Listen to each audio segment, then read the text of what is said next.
World Pro Racing, where sim racing becomes real.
Senna was a god.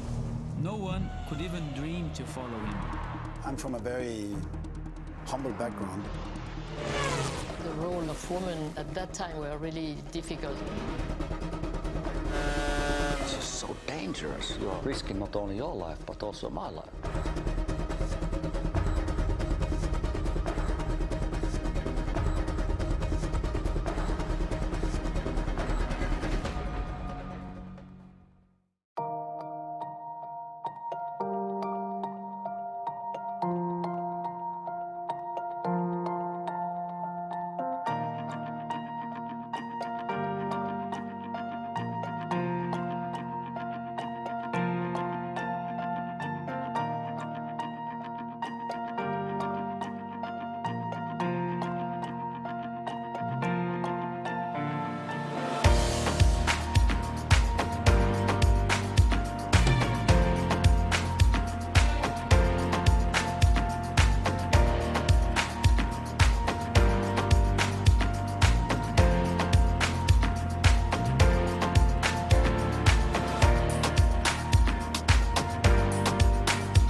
World Pro Racing, where sim racing becomes real.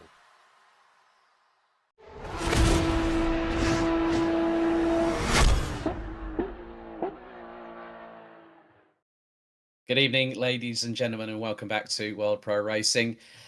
They do say that two's company, but three's certainly a crowd here this week. Obviously, we've had quite a lot of action. The Nightmaster 2, which saw Dan Ginchard's rack up another successive victory, first taking the Rainmaster title. We had the second round of the USF 2000 series at Indianapolis Motor Speedway, but we're back for the 2 hours casual race GT3 Assetto Corsa Competizione at none other than Mount Panorama in New South Wales. Alex Goldschmidt and Kieran McGinley joining you this evening. Good evening, Kieran. How are you?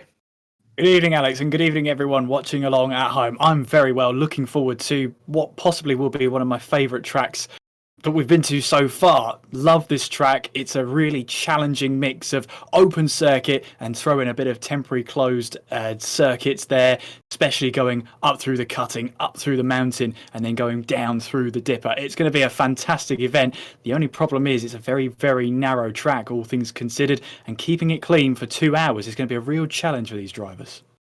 Yes, indeed. Firstly, as always, we can't thank enough our sponsors here on World Pro Racing: Gaming Malta, Thrustmaster, GT Omega Racing, HyperX, where we're all gamers, and AMD. A warm welcome to everyone watching on the World Pro Racing relevant streams such as Facebook Live, YouTube and Twitch. And if you're watching on YouTube, don't forget to hit the like button for this video and also hit the subscription button and the notification bell.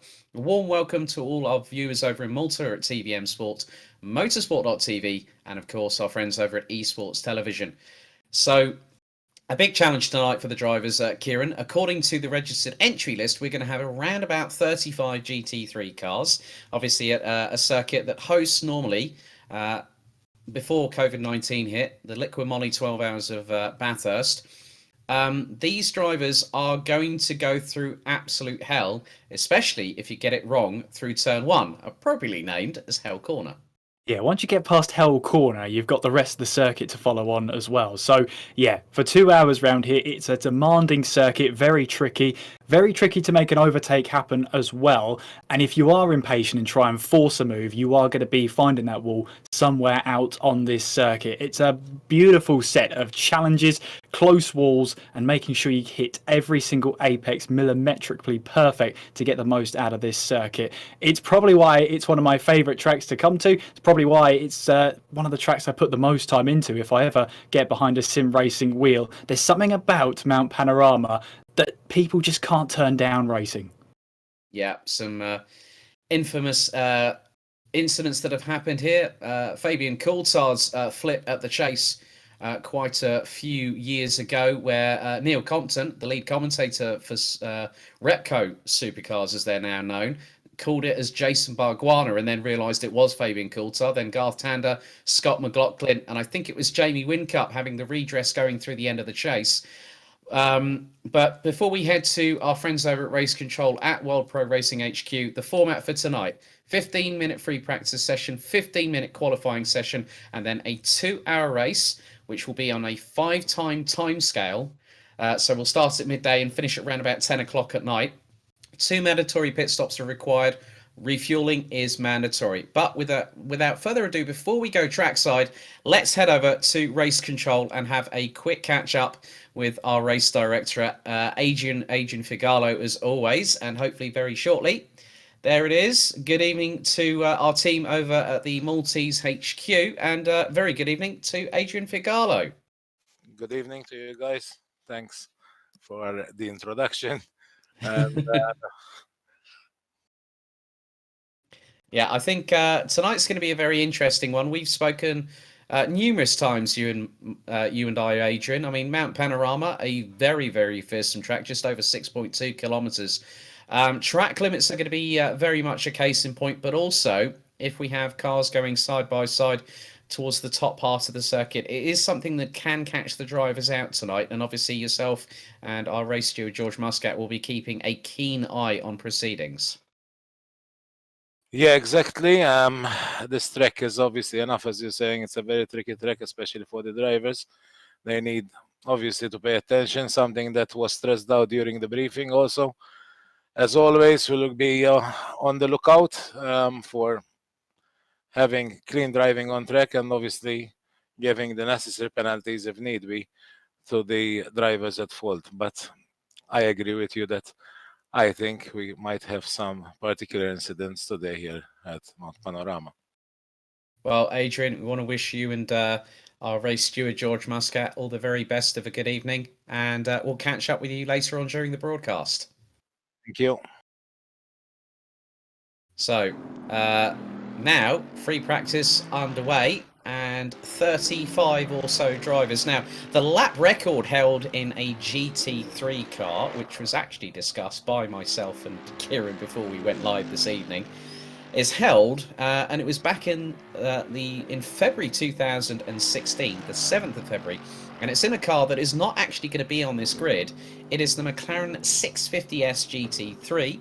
New Zealand's Shane van Gisbergen, a former Repco Supercars champion in his own right, sat that lap time, and Dean Riley in the number 1 Mercedes AMG GT3. He's running in the Evo variation, which has the slimmer front headlights. He is currently on a 2-minute 0.927. Now, Kieran, free practice will give us an indication as to what is going to happen later on in qualifying, but qualifying is going to be rather important tonight. It is, and this part of the circuit, when you're heading on towards the chase, as Dean Riley is right about now, it looks pretty wide here at the moment. And this is probably the widest part of the circuit, but when you're going up, especially past Quarry Bend through the cutting, as you make your way and ascend up the mountain through Griffin's Mountain, Reed Park, you'll find that the track starts to narrow down quite a lot. And you can see Dean Riley finding the grass there and finding the wall, comes across the line and is only 4/10 off of his best lap so far. So that just tells you how good lap could have been. Although it's got some long straights here, they are narrow straights, and again, you've got that narrow nature of the circuit at the top of the mountain. So qualifying is going to be critical simply because, in terms of overtaking opportunities, there aren't many around this circuit. Very true, as we see a regular here on World Pro Racing, Sheldon Muscat in the number 14. He's running in the Lexus, not in his current, his normal preferred machinery of the Mercedes AMG GT3's 3.3 tenths off of Riley. Harry Spears with Sidemax Motorworks normally runs with Fordzilla as well. He's just under half a second off. Then you've got the likes of Florent Lacour, who we're with in the 44 Aston Martin. Nat Thomas in the number 7 Audi. Chris Pinchbeck from SimSport Racing in the number 43 Aston Martin. Apostolakis in the number 2 Lexus. Then we've got Ryler and Boydchev rounding out the top 10. But it's looking rather close. You can just see how close it can get going through the dipper, as Florent Lacour able to get past the Ferrari that was in the way there. And now we'll go through the left-hander, the very tight left-hander here at Forest Elbow, which is on turns 17, 18 and 19. Yeah, it's a really, really complex set of corners there, especially as you went through the dipper there. You saw there really is only one line there, one line and only one line through there. So trying to make an overtake happen through there and then in towards Forest Elbow, well, you're going to have to be a brave, brave driver. If brave is the right word, you might have to substitute it for a more damning word. But in any case, overtaking here is tricky. Qualifying, you're going to need to put together that lap time to try and get the best out of the car, get the best out of you. And at this track, of course, we're seeing the practice times just over 2 minutes here. So you got to think you've got to have an out lap, which is going to be, of course, more than that. Then you've got to have the lap itself. Easily, that's going to take you 4 to 5 minutes just to complete a lap around this circuit. So trying to make sure that you get the right amount of space out there is going to be crucial for these drivers up and coming. Yeah, Harry Spears has a bit of a moment, catches the curb coming out of turn 22. That's the exit of the chase. He's in a very, very resplendent light turquoise blue McLaren 720S GT3, the number 285, currently running at the top three as he comes through Murray's corner and onto the main straightaway.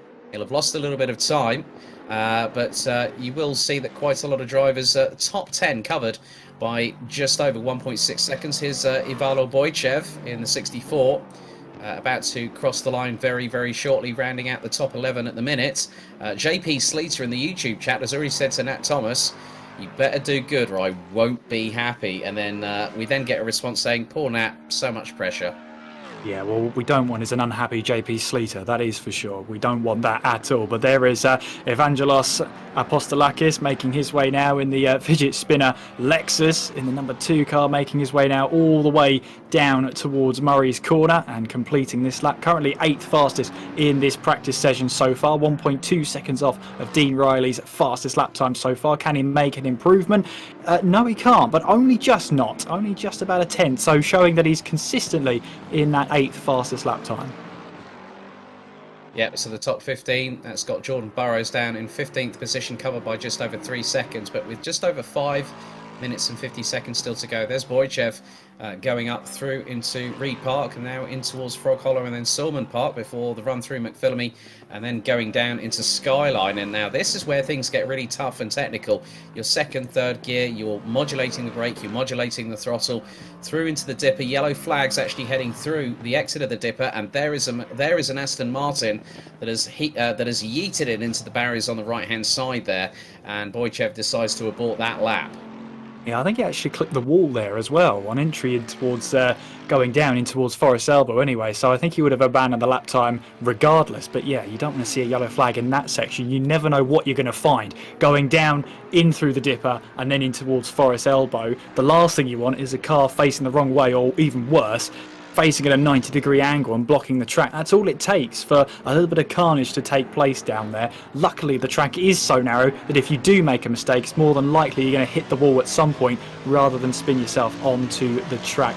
Riding on board then with Dean Riley as he takes us on a flying lap here of Mount Panorama and in towards Hell Corner. And it is the folly of man if you get that corner wrong as we make our way on towards the mountain straight. Plenty of time to think about your next braking zone. In fact, you've got a crest and then you're going for a descent all the way now down towards Quarry Bend. You go over the crest there, get a little bit of speed up as well. Uphill on braking as we make our way in towards Quarry Bend. It's all the way uphill here. Promotes that understeer, so make sure you don't understeer too much out of the corner. Then you've got a quick flick left and then start braking for the cutting here. Down, are we going in towards first gear? We're staying in second for now just to make sure we get that wheel spin reduced through Griffin's Mount and through Reed Park then.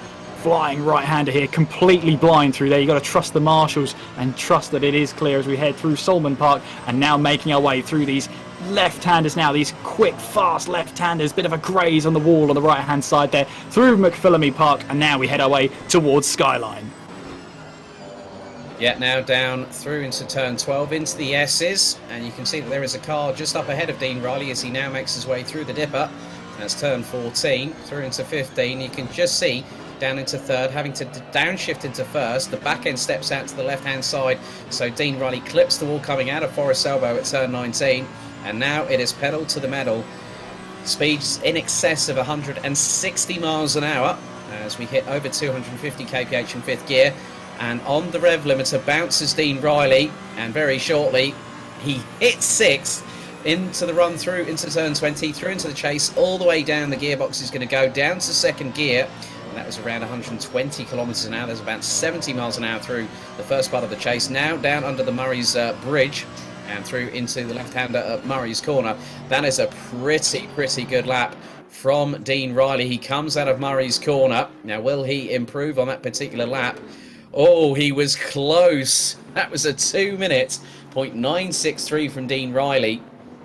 Sheldon Muscat running in the Lexus, the number 14.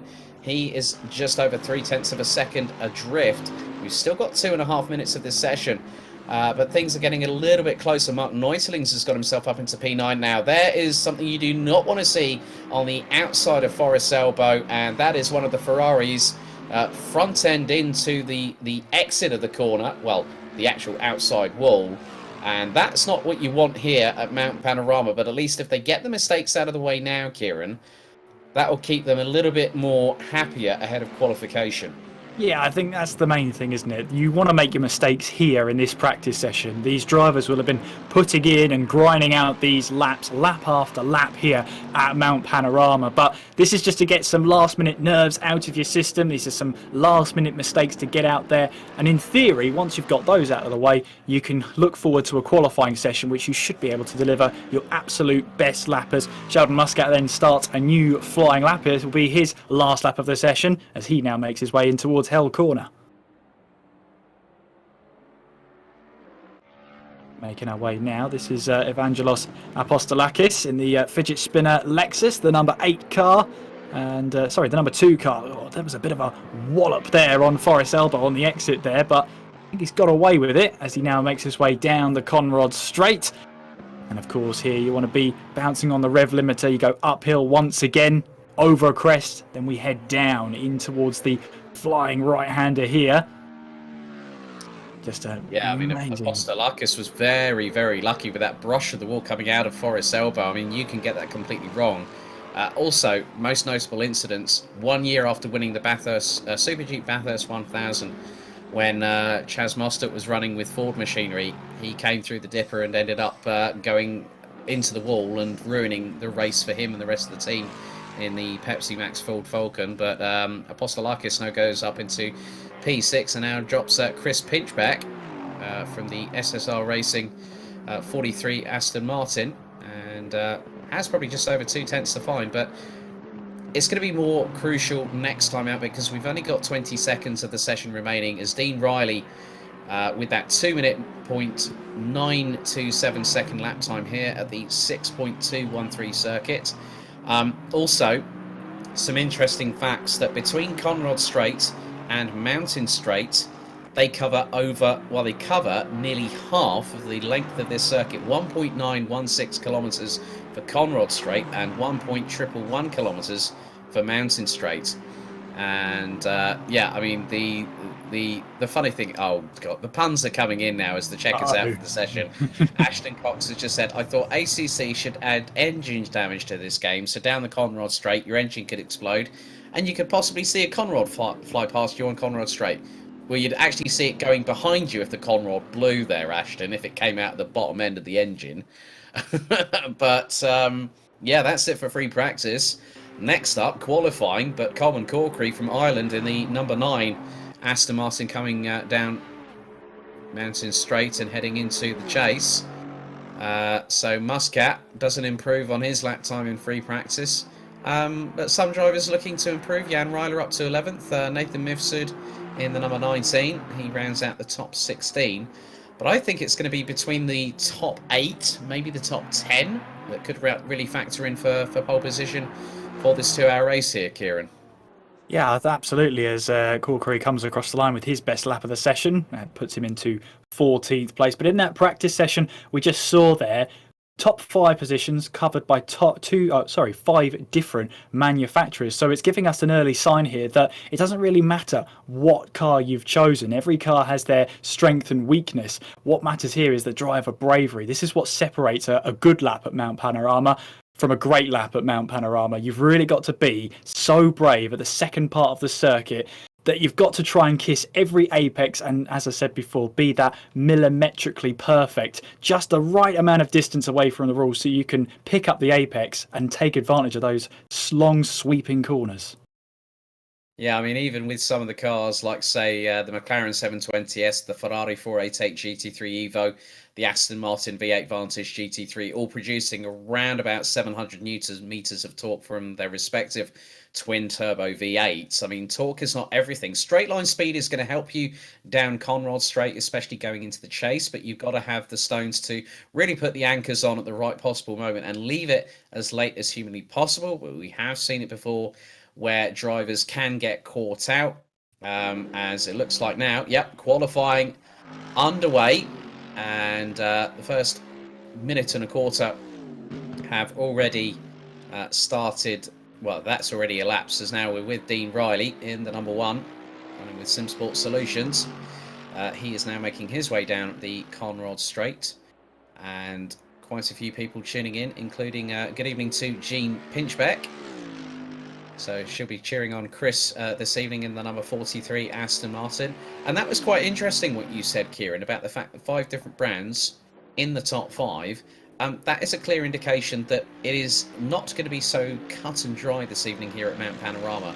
But also, the other thing that we have to consider, the exertion, the mental and physical strains that these drivers will be under. It's a solo run for 2 hours. It's not going to be easy.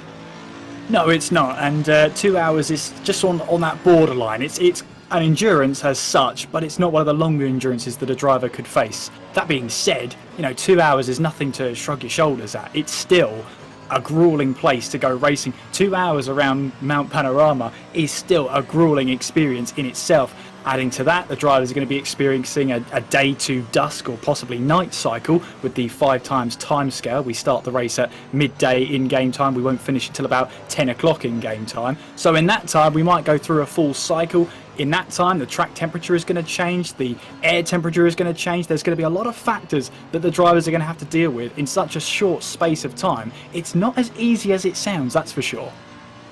And also the fact fuel conservation is going to be something rather crucial. And the most amount of lifting and coasting that you can do, if you're brave enough to do it, will be from Skyline all the way down to Forest Elbow. Because effectively, the engine, the car is using its own momentum as we are on board with Dean Riley through into Skyline, now through into the S's, down to second gear, down to first through the dipper, up to second to get that traction pull rather early. So effectively short shifting up the gearbox. Down to first once again through into turn 18 at Forest Elbow. Out of turn 19. Hard on the throttle goes Riley. Up to fourth. 220 kilometers an hour and climbing. Off the rev limiter again and now up to fifth gear to keep the momentum going through Conrod Straight. And now through into sixth gear. 275 kilometers an hour through into turn 20. Now hard on the brakes. Down into the chase. Down to second gear at about 125 kilometers an hour. He's scrubbed off the best part of well over 130 miles an hour of speed in a short distance. And he's now going to set the benchmark. Through Murray's Corner comes Dean Riley. The number 1 from SimSport Solutions goes in, and he goes faster than he did by nearly a tenth in free practice. The benchmark set a 2-minute .873 from Dean Riley. Everyone else has now got some work to do, but Nat Thomas has gone second on that particular occasion. Nathan Mifsud from GT Omega RPM Esports, he goes through P4. Harry Spears just under 2 tenths behind Dean Riley, and that means we've now got, well, Florent Lacour in the number 44 has just gone third. So that means we've got Mercedes leading McLaren, Aston Martin, Audi, Aston Martin. That's the top 5 brands, but then Boychev comes through and puts the Lexus into P5. Yeah, absolutely. It's not a bad lap time whatsoever there. And we're seeing Coleman Corkery then making his way down in towards the final corner now, in towards Murray's Corner now, onto the pit straight. Let's see what time he can put down. It's going to be a 2:02.382, puts him onto the 4th row of the grid, 7th place to be more precise there. And as we were riding on board with Dean Riley there, I couldn't help but notice going in towards Skyline, you see the reason why that corner is called Skyline, because that's all you're seeing as you're trying to find find the apex as you make your way then down in towards the S's and to the Dipper. It is a fearsome track, that is for sure. You've got to have a lot of bravery around this circuit, have a lot of faith in the car to find the apex, as Sheldon Muscat then goes fourth fastest with a 201.4. Yeah, the naturally aspirated V8 engine from that Lexus RCF GT3 looking rather handy around here at Mount Panorama. Pedro Gomez goes P9 in the Ferrari 488 GT3 Evo, just over 2 seconds off of Dean Riley. So at the moment, pretty good showing by a lot of the drivers. Mark Neutlings rounds out the top 10. Tom McEwing in the number 90 from Great Britain rounds out the top 17. He's now going through turns 15 through into 16. He's now going to go through into Forest Elbow in the Ferrari. Hard on the brakes, through down into first gear, takes a tight line going into Forest Elbow, and then allows the car to drift wide, but not wide enough to scrape the wall on the right-hand side. And now we'll push that 3.9 litre twin-turbo V8, which produces in the region of 550 brake horsepower through Conrod Straight, now down into the deep braking zone, into the chase. Nathan Mifsud rounds out the top 15, and they're covered by 2.7 seconds. McEwing now exiting through the chase and going through into Murray's corner. You can just hear the downshift blips as the exhaust note changes.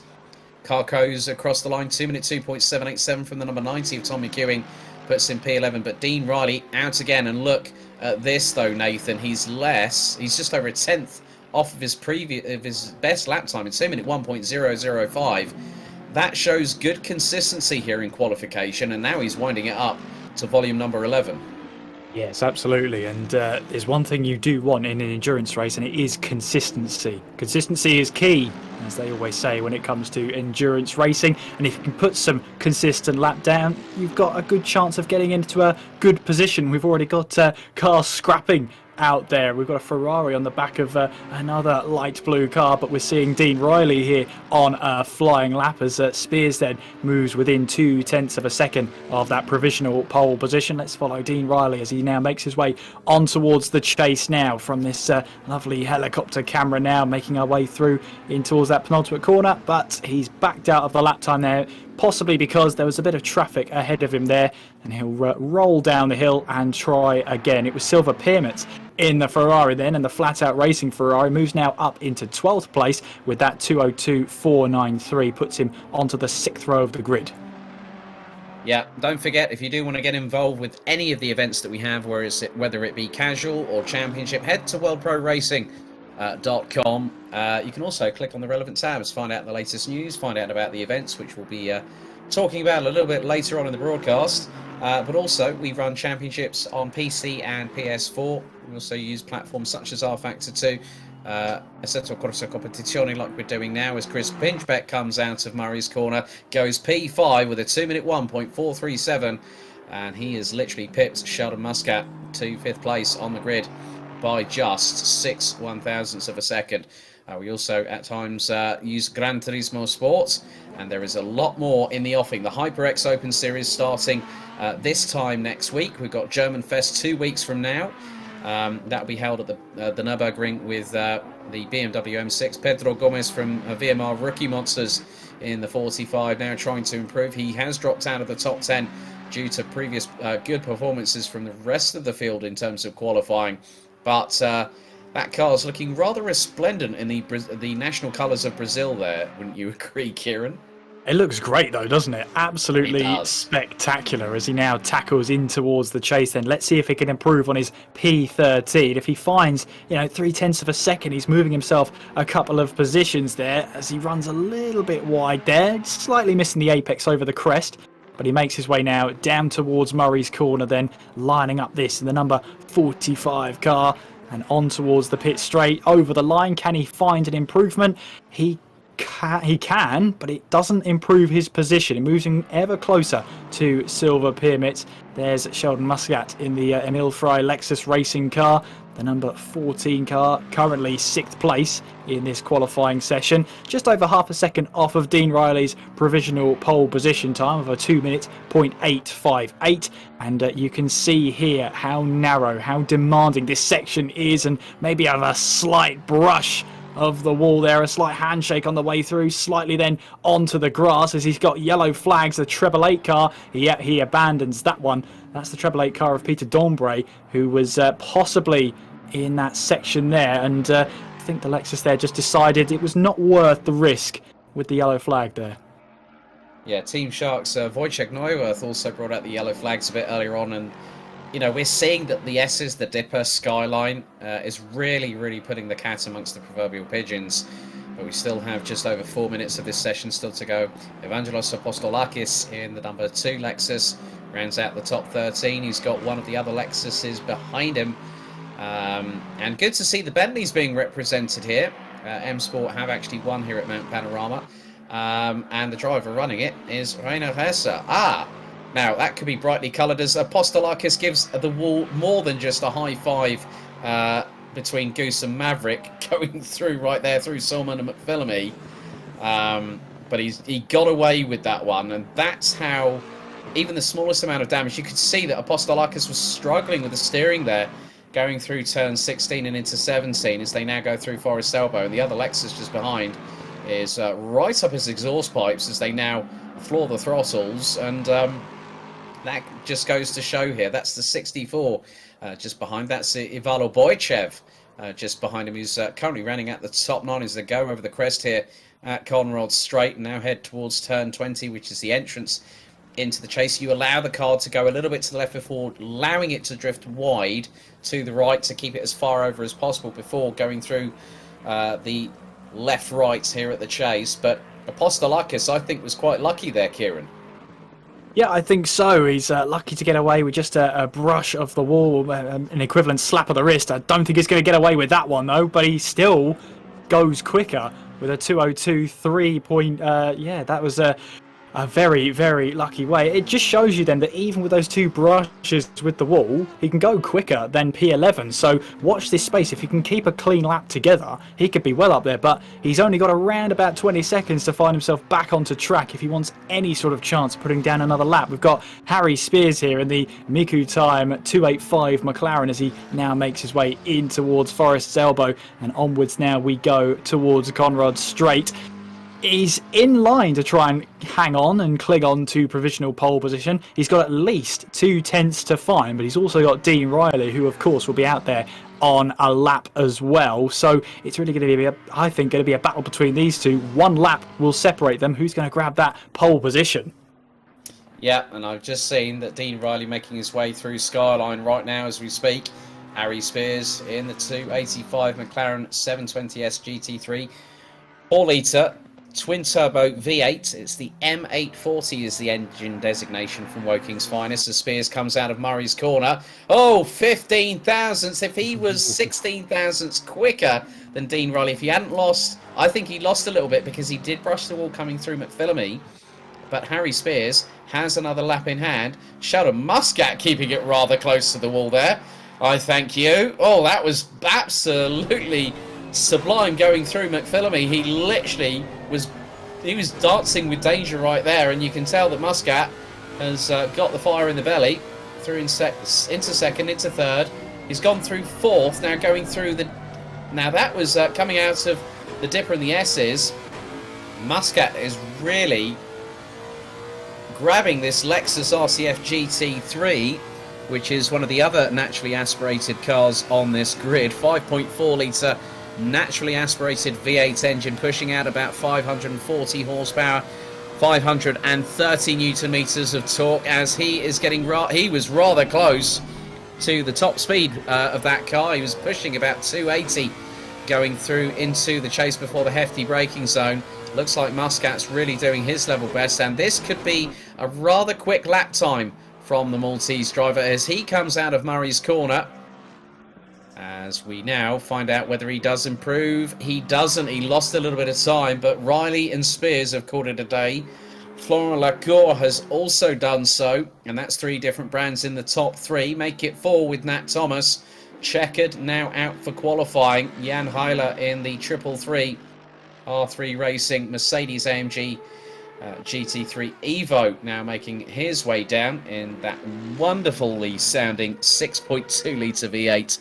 550 brake horsepower, 650 newton meters of torque, weighing just a shade over 1,285 kilos as he comes through the chase. Let's see if Jan Reiler can improve. But obviously, other drivers that we could watch out for here, Kieran, even though we've got just under 2.5 minutes for drivers to complete their final lap. I mean, Pinchbeck's called it a day. Nat Thomas could be quick in the Audi, but Jan Reiler, I think he goes P7, drops Boychev down to 8th. Yeah, these drivers have really been pushing like crazy tonight, haven't they? Yeah, they really have, and we just see the number 90 there of Nathan Mifsud there.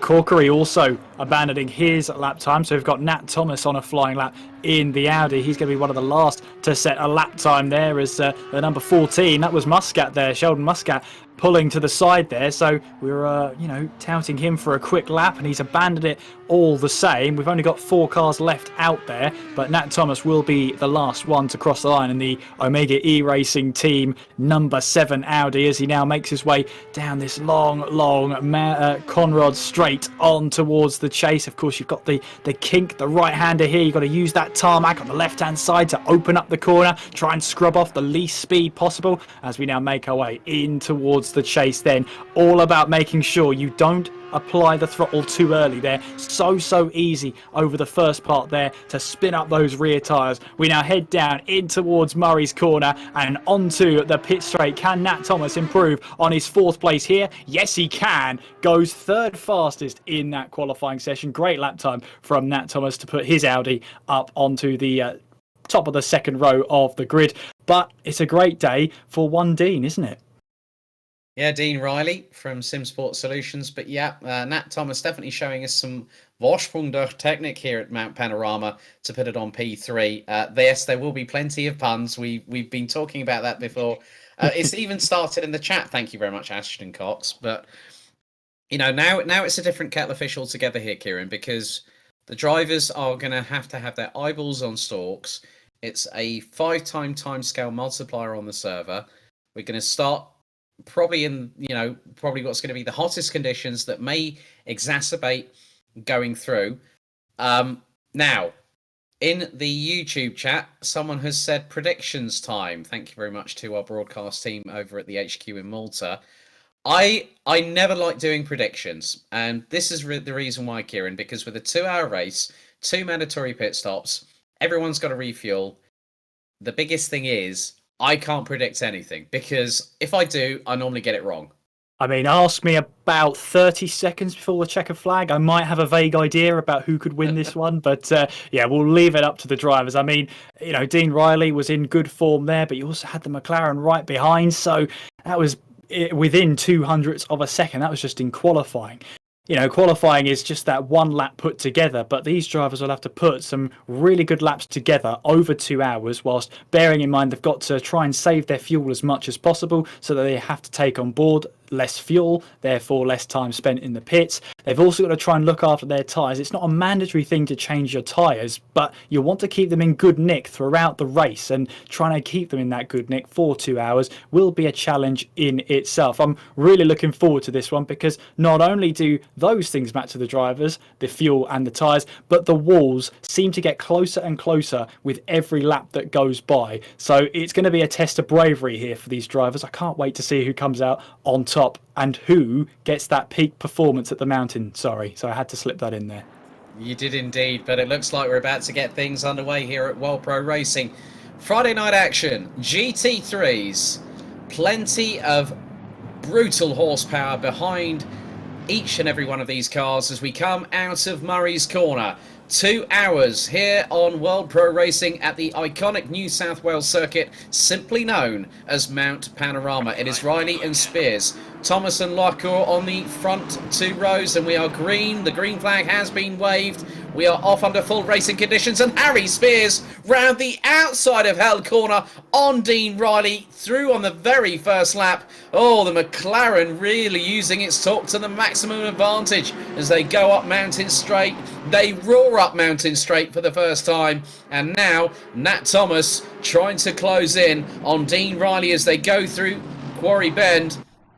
But Spears there, Kieran, got an absolute flyer, and I think he caught Dean Riley napping. I think he did, and that could have an element of fuel strategy behind it as well, but take nothing away from that move around the outside there. That was brilliantly done by Harry Spears. Just got the perfect launch, the perfect start there. Now finds himself into the lead of this race. Everyone made it through hell, so they should, try and settle themselves down now and try and focus on the next 2 hours. And to be honest with you, everyone's made it through. Everyone's had a clean start so far, but I can't wait to see who I've just cursed in the commentary box here. Well, I did see there might have been a slight glance on the right-hand side of the Mercedes of Dean Riley. We now head back to McEwing, and he's got Silver Pirmets closing in on his back bumper. Apostolakis just up ahead with Corkery in 11th. So a lot of changes happening all the way up and down the order. Mark Neusling's down in 19th position. And we've got the 118, that is of Chris Bourne from Exard Racing. As now Riley feeling the heat from Thomas, going down in towards the chase, down the Conrod Straight. The Audi right in the slipstream, down through into turn 20. Thomas is going to go for the move. He's gone late break here when he clashes door panels, and Riley has no other alternative but to run wide, and the front splitter's doing some grass cutting at the minute. And I think that was a bit robust from Nathan Thomas. He went for the move. I think Dean Riley's now got to fight back as, Chris Pinchbeck goes flying off the circuit off of Murray's Corner and now drops outside of the top 10. These drivers really need to keep it clean, because one thing that will happen, and we know that for a fact, you and I, Kieran, that race director Adrian Figalo will be on them quicker than anything as Pedro Gomez hits the wall. That is on the approach through into Skyline, and that number 45 Ferrari is very much wounded.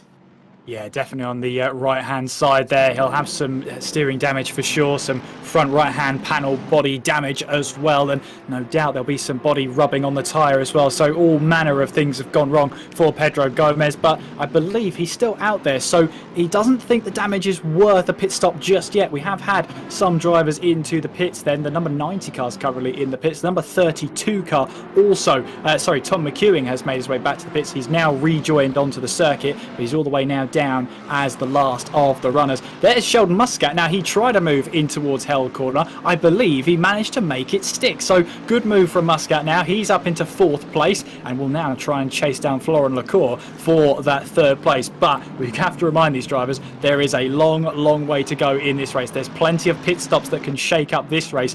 And of course, those walls are ever looming in your peripheral vision, and they're always ready to ruin your race if you just let up for a second.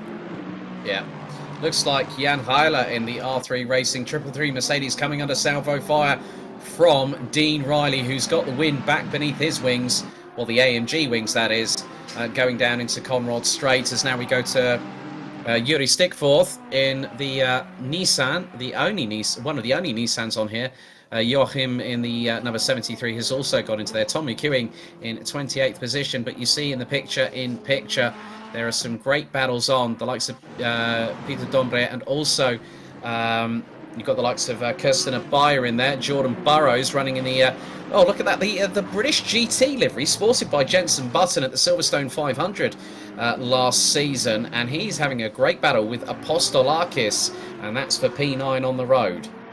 Stickful there, almost running into the back of Gomez then, but Gomez, I think, has actually moved ahead of him, so maybe that Ferrari isn't as damaged as we thought, as Stickful then loses another position to Joachim there as we make our way through in towards Hell Corner and onwards now. So Stickful falling down the field a little bit, but again, it's a long race. He can still have time to recover. He's just got to try and get that mentality back. It's hard to do sometimes when you're in a position where you're just falling down the order, but keep your consistency, because you never know what's going to happen up ahead of you. And of course, if you are unfamiliar with Assetto Corsa Competizione, you can see by the driver's name you've got a little orange bar next to their name. That indicates how many mandatory pit stops they have left in the race. Once they've completed their mandatory stops, that bar will then go green, telling everyone that they've made all the stops that they have had to. And of course, fueling is mandatory at those stops, so drivers will have to bear that in mind. Yeah, track temperature now has raised a further degree. It was a little bit cooler by about 11 degrees Celsius in qualifying. Now in the middle point of the day, 33 degrees track temperature, 25 degrees ambient.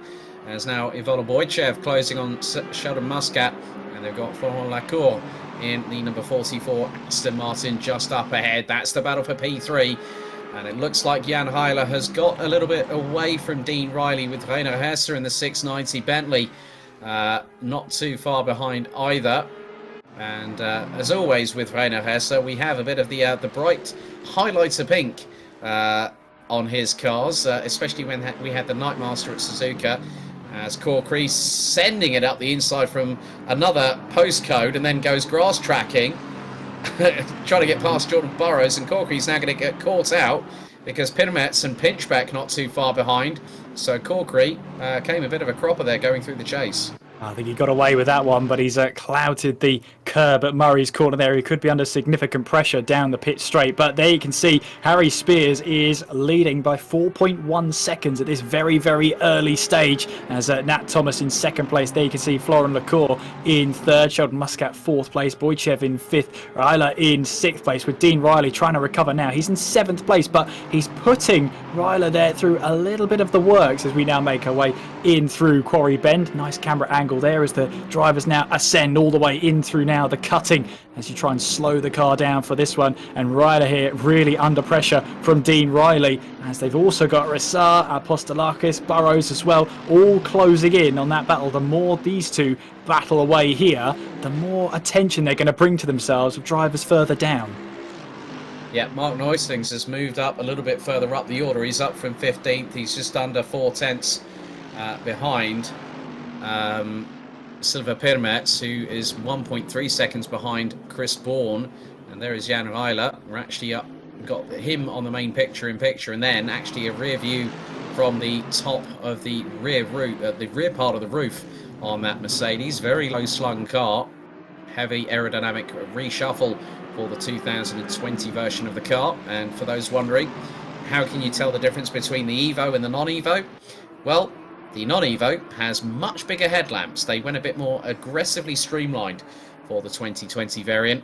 It's been piloted by drivers like Mauro Engel, Adam Christodoulou, amongst others, Ollie Webb, to name but just a few drivers. Mauro Engel has also competed around here when it was V8 supercars, when he was with Erebus Motorsport, when they brought the E-Class Mercedes into Virgin Australia.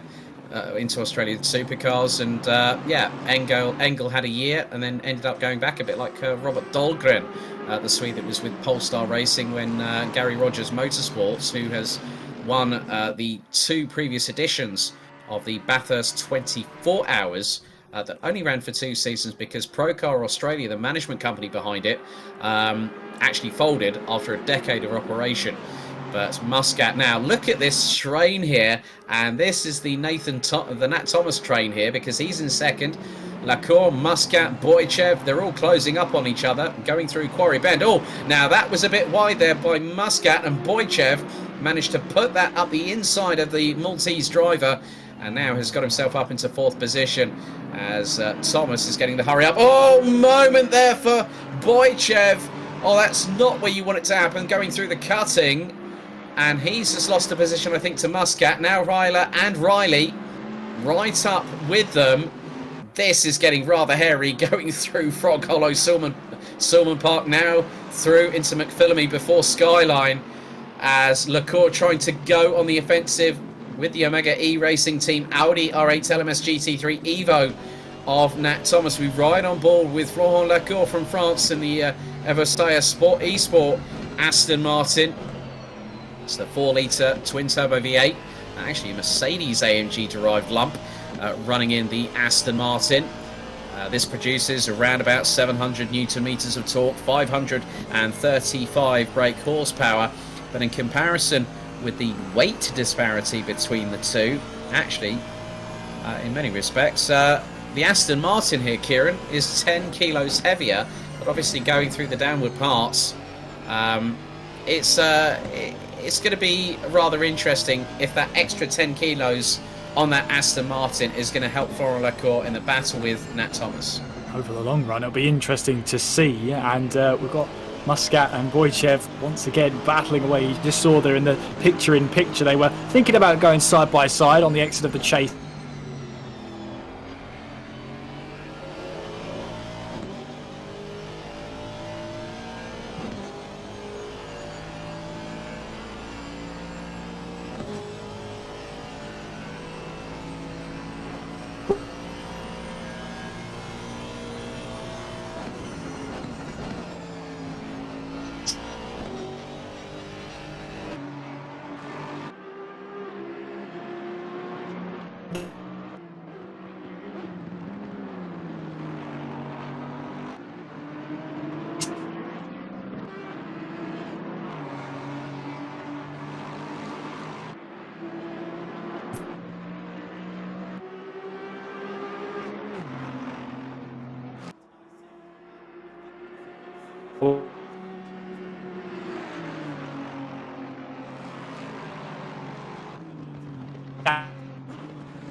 And through the S's, and then we make our way now on towards the dipper there. And again, not really an overtaking opportunity, but a perfect opportunity to put the pressure on the car ahead as we make our way now in towards Forest's Elbow. Let's have a replay of what happened here. So we're seeing a McLaren and a Lamborghini come together. That would have been the number 13 car there, and deciding to go all the way backwards there. And the McLaren actually does wait up as well, or attempts to wait up for the Lamborghini. So he's hoping that action in itself will hope the stewards give him a more lenient punishment there. Especially when said driver in the McLaren was Nathan Mifsud. Yes. Need I say any more about that one? Yikes. We'll avoid that conversation. Yeah, yikes is an understatement. But Dean Riley, in the meantime, has managed to get past Jan Heiler, who now has Heiner Hesse behind him. A nice colour combination there, Heiner, I must admit. A bit of black with that highlighter purple there. On that Bentley Continental GT3, the 2018 version, that is the latest edition here on Assetto Corsa Competizione, as they now go through Hell Corner on lap number 7, and Harry Spears' lead over Nat Thomas is now a whopping nigh on 8.6 seconds, and there is the Miku time, 2:85. Oh, now that was a moment going through Quarry Bend there, or Griffin's Bend there for Harry Spears, but I think that was just a slight glance. And with the amounts of lead that he's got, Harry Spears just needs to be consistent and also conservative all at the same time here. Yeah, and you can't afford to let complacency set in. That's the main thing as well. You can't lead yourself into... You can get yourself into a rhythm, but you can't get yourself into this sort of trance where you think everything's going to go okay, because that's the moment that if you start letting off just a little bit, the tyres can start to cool down and the brakes will start to cool down. It's very, very minor, but if you stop pushing as hard, you'll start to notice that the car doesn't perform as well as it used to, as we're seeing side-by-side action here as Stickfort tries to go round the outside of Peter Dombre, but Dombre manages to hang on to that position. He now opens himself up from the McLaren of Farhan as we make our way now in towards the left-hander here of the cutting, and then in towards Griffin's Mount, and up the hill we will go through Reed Park. And yeah, Stickfort there tried to make a move stick, didn't quite work out the way he wanted it to there as we approach 15 minutes in this race gone. We've already had such a lot of drama, lots of drivers glancing the walls here. It'd be interesting to see when the driver, or which driver, blinks first in their scheduled mandatory stop. I wouldn't say their first mandatory stop. We have seen drivers in. We are going to see within the next sort of 10 minutes, see these leaders put a lap on other cars, and putting a lap on a car around Mount Panorama, especially where you are on the track, is going to be a tricky one. We're seeing Gautam Reddy here through the first corner and lighting up those rear tyres, and a big smack of the wall there. Very easy to do there, and well, we'll see what sort of damage he'll have on that car. No doubt there'll be a little bit of performance damage. Yeah, that's very much the case, and with just about a quarter of an hour completed, when we get to half an hour, we'll be a quarter of the way through. But at the moment, Tom McEwing and Pedro Gomez are the first ones that have already made pit stops. Gomez, after that off-track excursion at Skyline, when the Ferrari hit the wall, I would have thought he probably would have thought, well, maybe if I get the car a little bit heavier with the fuel load, just work with the tyres, not against them, just try and be neat and consistent, that should hopefully help me out. Well, at the moment, that is helping him out to a certain extent because he has one pit stop in the bag. However, the drivers at the minute, Nat Thomas has now got a 9/10 of a second advantage over Florent Lacour, as there's a little bit of a wobble there going through into Skyline and then through into the S's for Nat Thomas, but he manages to catch it quite nicely. And one of the other things that we have here with the different variations on drivetrain assemblies for these cars, you know, the Audi mid-engined rear-wheel drive, the Aston Martin as close to front engine as you get in a GT3 car, rear-wheel drive. So the Audi, in terms of the twisty stuff, through, like, say, McPhillamy, Skyline, the S's, the Dipper, you know, places like the Cutting, Reed Park, Silverman Park, you know, that car's going to have a bit of an advantage. You know, you'll see other cars like that, say, the McLaren, the Ferrari. They do, with that mid-engine placement in the car, that really not only helps the centre of gravity, but the weight distribution, and also the handling characteristics of the car. And it's almost like you'll see all these, you know, how the car handles and what sort of drivetrain it is. But when it comes to Mount Panorama, it really does decide your race on how brave you are through some of these corners. You can have the best performing car in the world around this track, but if you don't use it right, you're not going to get the good results. Ohak here is looking to go round the outside of Ebea here and manages to make that stick. Great move there from David Ohak, but he runs a little too deep then in towards the chase, leaves his braking too late, and Ebea simply takes that position back by maybe braking a little bit earlier than he normally would, but he has managed to regain that position. We've heard from the stewards then that no further action will be taken on cars 19 and 13 for their instance, so that's no further action there between the two of them. So we're free to race on as much as we like. Dean Riley, meanwhile, is now up into 5th place. He's got Sheldon Muscat in his sights. Yeah, and whilst that's all been happening, Florent Lacour is about 3.2 seconds up the road. Yeah, that was the incident between Ohak and Mifsud earlier on, as there is now Ivalo Boychev. Oh, lights up the back end. Oh, it starts having a bit of a wobble moment, and then the right hand side of the back end steps out. Boychev was running high. He was running ahead of Muscat, and now one of the things is that back marker traffic, that is Yuri Stickforth there in front of them, and now that's another one of the Lexus cars. That's the 222. So now Muscat really feeling the heat, and it's two of Falterbach's finest right up his back bumper. And look at this, Jan Riley had a double toe from both Riley and by Muscat heading into Conrad, and now into the chase as Muscat taking the tighter line. Dean Riley looking every which way. He's looking left, he's looking right. And now he's starting to flash the old lights as there goes Jan Riley trying to go up the inside as one of the Lexuses behind pulls into the pit lane. I did see that Mark Neutlings in his car has now pitted.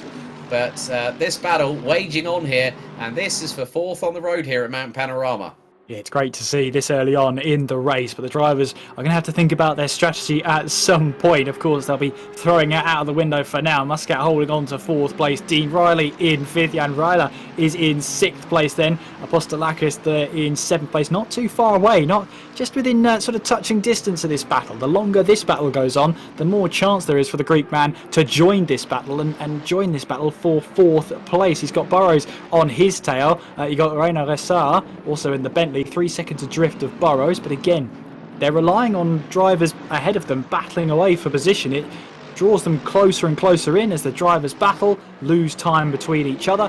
You've got Muscat then 2 seconds back from the last car. There's Yuri Stickfort then in currently 26th place, and of course he had back markers. He still does have back markers to front runners to let through. He's been showing the green flags by the blue flags by the marshals at this moment in time. But of course, when you get to this part of the circuit, the latter part, this sort of middle section, it's so tricky to not only make an overtake happen, but let a car through cleanly and safely. He hits the wall there trying to let a car through, then hits the other car and spins himself around. Just talking about there how trying to appease these blue flags can often lead you into trouble. You just saw it firsthand.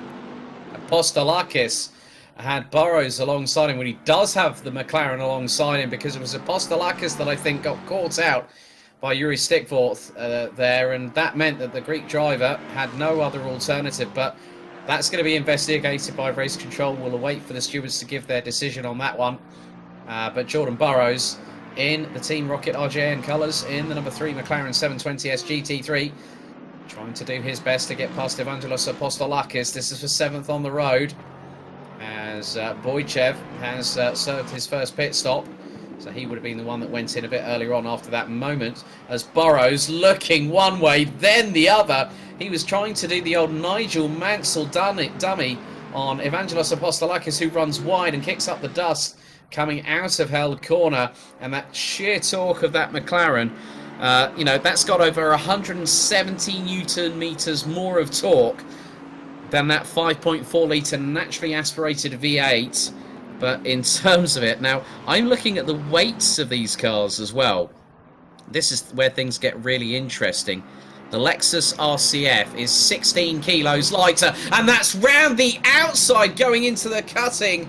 Jordan Burrows, you are a brave individual right there, but they better watch behind them, because that looks to be Reiner Hesse that's closed in on them. And whilst that's all happening, there was a bit of a clip of the wall there going through Reed Park for Apostolakis, trying to get away from Burrows. Resser's right on their 6. Corkery and Pinchbeck not too far behind either. And then all the way down, a little bit further, Silver Pirmet's having a massive battle with Chris Bourne and Wojciech Neuwirth in the numbers 118 BMW and the 62 Aston Martin. You try telling drivers you've got a 2-hour endurance race at Mount Panorama with 2 mandatory refuel stops here at any particular point in the race. The red mist is well and truly down tonight here on Friday on World Pro Racing. Well, I think for Jordan Burrows as well, he saw Apostolakis just get a twitchy back end there, and that's an invitation. That's the only invitation a driver needs to try and make a move around the outside or up the inside. The last thing you want to do is show any sort of weakness to the driver behind, but you can see here Jordan Burrows has to try and focus his attention on defending against that Bentley of Ressart. You're not going to miss that black and pink bright Bentley there, currently occupying a 9th spot then. But we've got Apostolakis, who now makes his way in towards the pit lane to serve the first of his 2 mandatory stops, as Jordan Burrows then defends from Ressart. Around the outside, Ressart tried to go, but he couldn't quite find the move there. Jordan Burrows just about holding on. He'll now go up to 7th place, of course, with the Greek man pitting. But, well, we have to talk about Harry Spears. He's now over 11 seconds in the lead from Florent Lecour. And there he is, the Brit in the number 285 Miku Time McLaren, making his way through. He's making this look easy, isn't he? Yeah, but it's anything but behind the wheel. For those, you know, for those that are new to sim racing that are joining us, a very warm welcome to World Pro Racing. I talked about this briefly. Now, this is a 2-hour flat-out endurance race. You can't call endurance races, you know, like leisurely affairs, because they're anything from it with this current technology that we have in racing cars these days. But not only is the mental focus at a high, the physical exertion. You know, you've got direct drive through the hubs that are connected to the steering wheel. The driver's going to be absolutely pushing like crazy. Will be fully focused. Hydration is a key point that you need to factor in. You know, a pit stop is probably a welcome time to get a good bit of hydration on board. As now, is that me? Chris Bourne in the BMW M6. Now, Neuwirth has gone old school in the Aston Martin. He's gone for the good old V12. It's a great sound. One of the most successful, if not the most successful car in British GT history, and he's running in the R Motorsport colours. R Motorsport have had quite a few drivers like Jake Dennis through their doors, Alex Lynn amongst others. Recently had a foray into DTM for one particular season in 2019. Ferdinand Habsburg was racing for them at the time, as well as Danny Yucadea and also Paul de Resta. Jordan Burrows with 1 hour and 35 minutes to go pulls the McLaren into the pit lane from P7. They'll drop outside of the top 10, as now Chris Pinchbeck has passed him on the start-finish straight. And one of the other things that we have to remember here, ladies and gentlemen, is that if you speed in the pit lane, it is a mandatory stop-go 30. Yeah, it's one of the worst penalties you could get, especially in an endurance like this where you haven't got a lot of time to make that time back up. As Lagreston here trying to defend from Silver Pyramids as we now make our way in towards the kink, the right-hander here before we make our way on towards the chase. And we've got Pyramids going up the inside. Can he slow that car down in time? Yes, he can. And Pyramids then moves up into 17th place. He has made a mandatory stop. Lagreston has not just yet. So Pyramids, the Estonian, now up in the flat-out racing number 66 Ferrari, moves now into 17th place. Yeah, so 1 hour, 34 minutes remaining on the clock. Harry Spears continues to lead the 2 hours of Mount Panorama casual race here on World Pro Racing with Alex Goldschmidt and Kieran McKinley, your commentary duo for this evening. Further events coming up here on World Pro Racing. You can head to, first of all, worldproracing.com for further information, and you can also register on the site there. We've got the Italian job on Tuesday. 2 races, 2 manufacturers. Monza and Imola, if memory serves me correctly, and then we have Ferrari versus Lamborghini. And each driver that takes part in that, you have to use both cars, otherwise you are promptly disqualified from the event. To close out things on March will be round 3 of the USF 2000 Series Championship on Wednesday the 31st of March, and we head to Portimao in Portugal. Then the commencement of the first race of the Hyper X Open Series taking place at Autodromo Nazionale di Monza next Friday. And then have the penultimate round of the USF 2000 Series on the 7th of April, as here is a replay. This is Harry Spears whilst leading the race, and this is going through, I think that was the cutting he was just negotiating. Oh, now that car, that looks ominous there for Harry Spears. Now the biggest thing is, that looks like a technical issue, or was that? Well, he's still running, but that was a massive moment. I think that might have been a hardware or a software issue there. I think so, because you saw there the car was sort of keeping on brushing the right-hand side of the wall, so that led me to believe that, you know, when a wheel disconnects, it normally goes in one direction or the other. It can do, depending on what sort of manufacturer your wheel is, so that could be some sort of wheel problem. Hopefully he has got it fixed here as Tom McEwing and Jordan Burrows go side by side, and Jordan Burrows having the outside line. He takes advantage going into the chase and moves ahead of Tom McEwing, taking 18th spot with him. But Tom McEwing is not going to have that lying down. We now make our way down in towards Murray's Corner here. As you see the picture-in-picture, we're seeing the rear wing of Jordan Burrows. We're watching Tom McEwing trying to find a way past that McLaren once again as we make our way into Hell Corner, which follows, of course, Mountain Straight. But Jordan Burrows here looking like he's got a great exit there. That Ferrari of Tom McEwing, though, will have a little bit of tow on the Mountain Straight. Let's ride on board with him. Of course, you've got the crest here, then you go downhill before you then ascend again towards Quarry Bend. But I think Burrows has done just enough to stay ahead there. He'll hold on to 18th place for now. But yeah, a little bit of a worrying sign there for our race leader, but he'll be hoping that all those issues have been fixed, because he had well over 14 seconds worth of buffer for something to go wrong like that, at least. Yeah, very true. Well, Dean Riley in the number 1. Riley with SimSport Solutions, and the Mercedes-AMG GT3 is now in 2nd place as a result of Florent Lecour actually pitting, and the number 44 from France has rejoined in 15th position, 8.8 seconds. Well, he was about 8.8 seconds behind Peter Dombre in the number 8, the 888 Ferrari. Oh, now that was a moment and a half for a particular Lexus, and just ahead of Alan Gooch from Team Valkyrie. That was, Team Valkyrie made, I think it was their debut appearance as another Lexus goes up the inside. Good spatial awareness there from the 222 of Alan Gooch from Team Valkyrie, as there is Nathan Mifsud. He's now up into 11th position. The front of that car looks reservedly second-hand. There's a few paint chips that are definitely on the part of the nose between the 2 headlights on that 720S.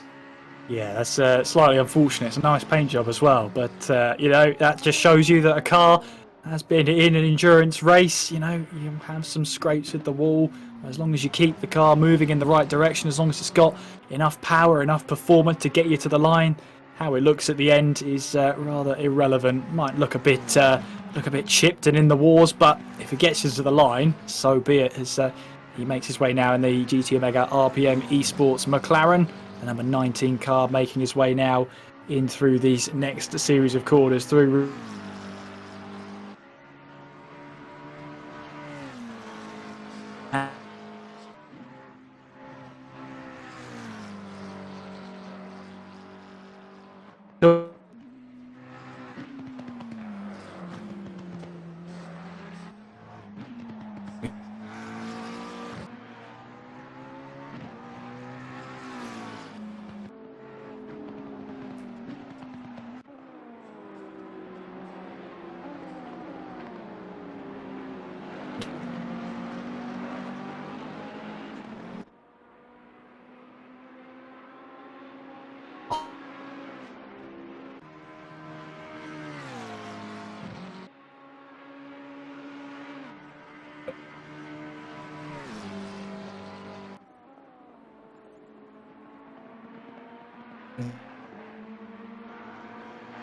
point on the circuit, which is Skyline, all the way down to the lowest points. And the funny thing is that from the start finish line, the track can be viewed in 3 sections: the short pit straight, and a tight turn left into Mountain Straight, through Hell Corner, and then the narrow section across the top of Skyline and McPhillamy Park. There's major vantage points, and the amount of times that the Super Cheap Bathurst 1000 has run here, with people such as Jamie Wincup, the late Peter Brock, Craig Lowndes, Chaz Mostert, Shane van Gisbergen, Peter Reynolds, they've all won here. I still remember Greg Murphy's Lap of the Gods, as they called it back in the early 2000s, when it was the proper full-on Ford versus Holden war here in Australia. We still have that to the day, where the Mustang is still against the Commodore, the Holden Commodore, or what we would class over here in the United Kingdom as the Vauxhall Insignia. So it's quite funny how things are changing, but obviously with possibility of the Chevy Camaro hitting the Supercars grid for Gen 3, I'm rather excited at that prospect, because that'll be Camaro versus Mustang, and that'll be one hell of a scrap. But Coleman Corkery closing on Rainer Esser, as we are just 33 minutes into this 2-hour race here at Mount Panorama. The Irishman jumps up the inside of the 690. That was a very clean move, and Corkery keeps it pinned on the inside of turns 21 and 22. But here comes Esser back up the inside through with the Bentley Continental GT3 from 2018, and that car is actually one of the heaviest cars on the grid. The funny thing is, I'm not at all surprised that no one's using the non-Evo Mercedes or even the Porsche. The Porsche is the heaviest car through the current running order of things. Pedro Gomez has a massive pinball wizard moment there. There is Christopher Ligretson, who is in between the 2 leaders. Now, that's his Harry Spears, and right behind his back bumper, Ligretson, is Dean Riley. In the gap between the 2 leaders, just over at 1.1 seconds, as Dombre comes under pressure from Florent Lacour, who is coming up the inside, going into Murray's Corner, the number 44 deep onto the brakes, through into the left-hander, the 90 left that brings them onto the pit straight. Back marker traffic now really factoring in at this particular moment in time, Kieran. Yeah, and it's sort of luck of the draw where you come across these back markers at some point in this race. Let's have a look at a replay here of Pedro Gomez. So what happens to Pedro Gomez? It just looks like he's lit up the rear tyres on the curb there on the outside, exiting Quarry Bend. And good job from the drivers around to avoid that bright pink and yellow, bright green and yellow Brazilian liveried car there. But yeah, lighting up on the curb there, those rear tyres, so easy to do when you're pushing as hard as possible. But this time he's not got away with it. I think he did get himself a tow back to the pit lane then, so he'll be held there for some time. That's of course if the car can be used again. We've got Ressar and Corkery going hammer and tong once again as we fly our way through the right hand. Oh, they've come together, and Ressar around, so too is Corkery, and that was Pinchbeck there, who was just caught up, had absolutely nothing to do with that battle and just caught up in it there. Well, I think their Corkery caught the back of Rissar, but did Rissar give him enough room there? I'd rather leave that one to the stewards, but 3 cars spinning around there, and I think all of them will be heading back to the pits. No, Corkery stays out there, the Irishman, so that'll be one for the stewards to have a look at there.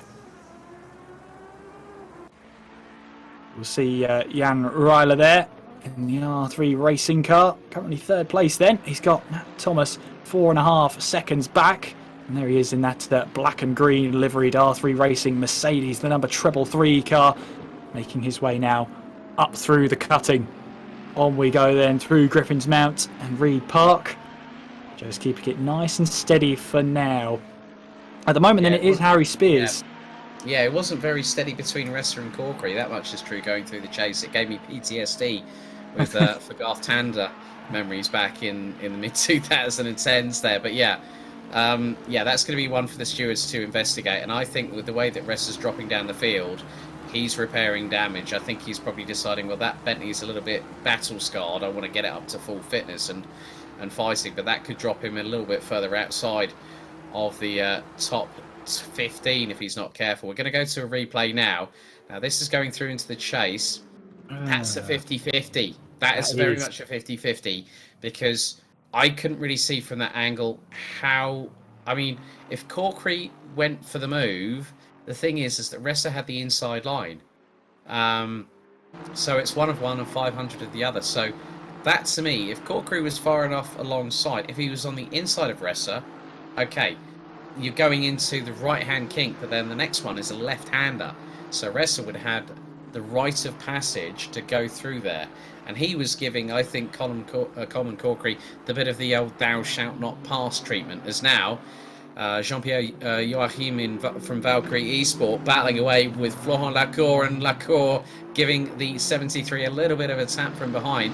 Now, let's not forget that Nissan actually won this race back in 2015. Right, okay, no further action. It was declared as a racing incident between Corkery and Rainer Ressa. So our race director very much on the case with that one. But this is just as close, just as heated. It is Godzilla versus Gaydon's finest, as now the Aston Martin looking to really stretch its legs, going down into the chase. Absolutely pulled past Joachim did Florent Lacour in the 44. Absolutely textbook from the Aston Martin. And when you look at the torque differential, 637 for the Nissan, which promptly pits, but that was an absolute send and a half through the chase by Florent Lacour. Yeah, he's wasting no time there. Obviously, he's one of the first of the quote-unquote front runners to take his first mandatory stop, so he'll be wanting to try and get his way through the field as quickly as he possibly can. Now he's got a bit of clear air ahead of him. I think the next car ahead of him is around 17 seconds ahead, so this is a perfect time for him now to keep his head down and get these lap times in. He's dealt with enough traffic as it is. Yeah, Mark Neusings has just said... yeah, bidding it twice is enough for me on a Friday evening. Good evening to you as well, Mark.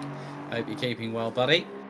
One of the regulars through my many travels. He's part of the SimSport Racing crowd that have decided to join us, as have SimSport Solutions. So, Ivalo Boychev in the number 64 from IDS Racing, rounding out the top 19. He's about 3.6 seconds behind Evangelos Apostolakis, who is right up the back bumper of David Ohak in, I think that looks to be the sole Lamborghini Huracan GT3 Evo.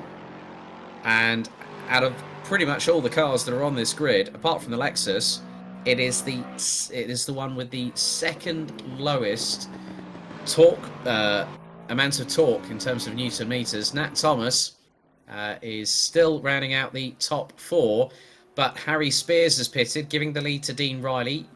Jan Heiler in the 333. That looks to be Joachim that has just come out of the pit lane.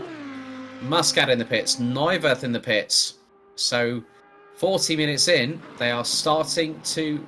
it looks like that strategy is starting to unfold here, as Ohak has Apostolakis breathing down his rear exhaust pipes, going through in towards Forest Elbow. And it's Lamborghini versus Lexus. And the Lamborghini doing the good bit of deed through the twisty stuff, But the Lexus, if Apostolakis gets right in the toe, which he looks to be doing right now, could have the advantage. As look at the closing speed. Apostolakis looking for the momentum to carry him past the Lamborghini. Ohak goes stage left, and that allows Apostolakis to get through and hit the brakes nice and cleanly. That makes it nicely done through the chase. Yeah, nice work there from Apostolakis then, using that toe to his advantage and grabbing P15 along with it, going in towards Murray's corner. Yeah, you're seeing a lot of cars coming into the pits. Then makes sense. It then divides their race up into those 3 equal 40-minute stints. Of course, they quote-unquote equal. They're supposed to be equal. Oh, as we've got Legreston into the wall there, and that was a good avoiding action then from the Aston Martin. I think that was Corkery, who's already been in the wars today, and Legreston just about keeping it out of harm's way of everybody else. But I'm kind of looking at that car. That looks like it's got a bit of steering damage to it. Certainly that bonnet is just about staying on, but it does look a little bit out of shape there. Yeah, quote-unquote equal stints of 40 minutes, but of course you spend a bit of that in the pit lane. But that's what it looks like the drivers are going for here, at least the majority of the field. But Dean Riley, though, still leading the way, still yet to make at least one stop in this race so far. So too is Nat Thomas in second place there, 14.2 behind the race leader. There is Nathan Mifsud then, one of the last of the runners then to make 2 stops, but he's under pressure from one of the Aston Martins there, and I think that would have been Florent Lecour who's made a move past, and he has. So the Frenchman moves up into 5th and straight back on it. I mean, the pace from Lecour has been really, really good tonight. I mean, he's already made a mandatory pit stop. He's only got one more to go. So clearly he's running some fuel strategies that other drivers, they'll have to come in now. They'll be on heavier fuel. So maybe this is working for the Frenchman, as Nathan Mifsud then comes into the pit lane with a wounded-looking GT Omega RPM Sports McLaren. Yeah, seems like quite a few of the cars have been in the barriers and also in the walls tonight. Nathan Mifsud, no exception, after that incident between himself, that he was cleared of any wrongdoing, courtesy of race controllers there. Boychev going up the inside. Ohak. That Lamborghini is definitely not enjoying itself around these fantastic corners here at Mount Panorama, as we are just over 17 minutes away from hitting the halfway point of this race, and the track temperature has started to slightly dissipate in terms of temperature. We hit a high of 34 degrees Celsius at when the server time hit 3 p.m. in the afternoon. And there is a fantastic shot of the iconic lettering on the side of the hill, just on the left-hand side of Skyline. As I think that was Yuri Stickforth that was going through Skyline and then through into the S's, as David Ohak not too far behind. Good evening to Luke Whitehead, who's been doing some great racing as of late, especially on SimGrid, where him and Hamada Adekwizi are currently leading the 3rd season of the SimGrid Sprint Cup, having secured 2 second-place positions. Oh, bless. Luke's got a new puppy now, Kieran. He's just mentioned in the chat. Uh-oh, that's tight. That's worrying, because you can't let that puppy anywhere near your sim rig, that is for sure. The moment you do that, it is, I'm afraid it is curtains. You can't let that puppy distract you. That's I don't know it from experience, but I've seen it plenty of times from influencers around sim racing. But yeah, congratulations on the new puppy. I hope you give it a lovely name as well. That's one of the best parts of having a dog, is giving it a name that's just so out there. All I'm going to say, the most involved dog when it comes to a sim race, a sim YouTuber, Jardier. Yes. You know, when he says, yeah, like dog mode, and the dog's like jumping on him when he's actually behind the wheel, as we're now with Renault Hessa getting closer to one of the Lexus cars. Now, that was Sheldon Muscat just up ahead. So these two are battling over 11th and 12th position. And, oh yeah, well, Luke's just said, my mate Callan O'Keefe has spoken to me about it. That's good that you got some friendly advice already, Luke. So, Sooks. Oh, that's not a bad name, actually, there. But we digress. We've got 45 minutes down and an hour and 15 to go here on World Pro Racing for the 2 hours casual race of Mount Panorama, the mountain, Bathurst. I got told off actually for my mispronunciation of how to say Bathurst. Yep. By an Aussie, by a good friend, a very good friend, working with a French team in LMP2 and LMP3. Yeah, she said, no, you don't say Bathurst, you say Bathurst. That's how it's said, and that's from an Aussie. So and that's final. How it's said, that's fine. Well, who better to give the advice than an Aussie who's obviously into racing and obviously knows the correct pronunciation. That's just how it is. That's the way it is. Silver Pyramids then in the Ferrari right on the back of Bourne in the sole BMW amongst the field then as we make our way into one of the narrowest and trickiest parts of the circuit, going through the Dipper. We're riding on board now with Chris Bourne and the exiled CBO BMW.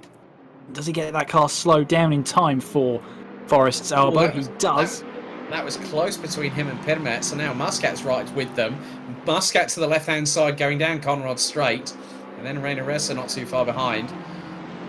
Is Muscat going to shoot his way past Pirmet? He does, and Pirmet now gets back into the slipstream effect as they go through the exit of Conrad down into the chase, and Pirmet's trying to go up the inside there of Muscat. Does he make it through? He doesn't.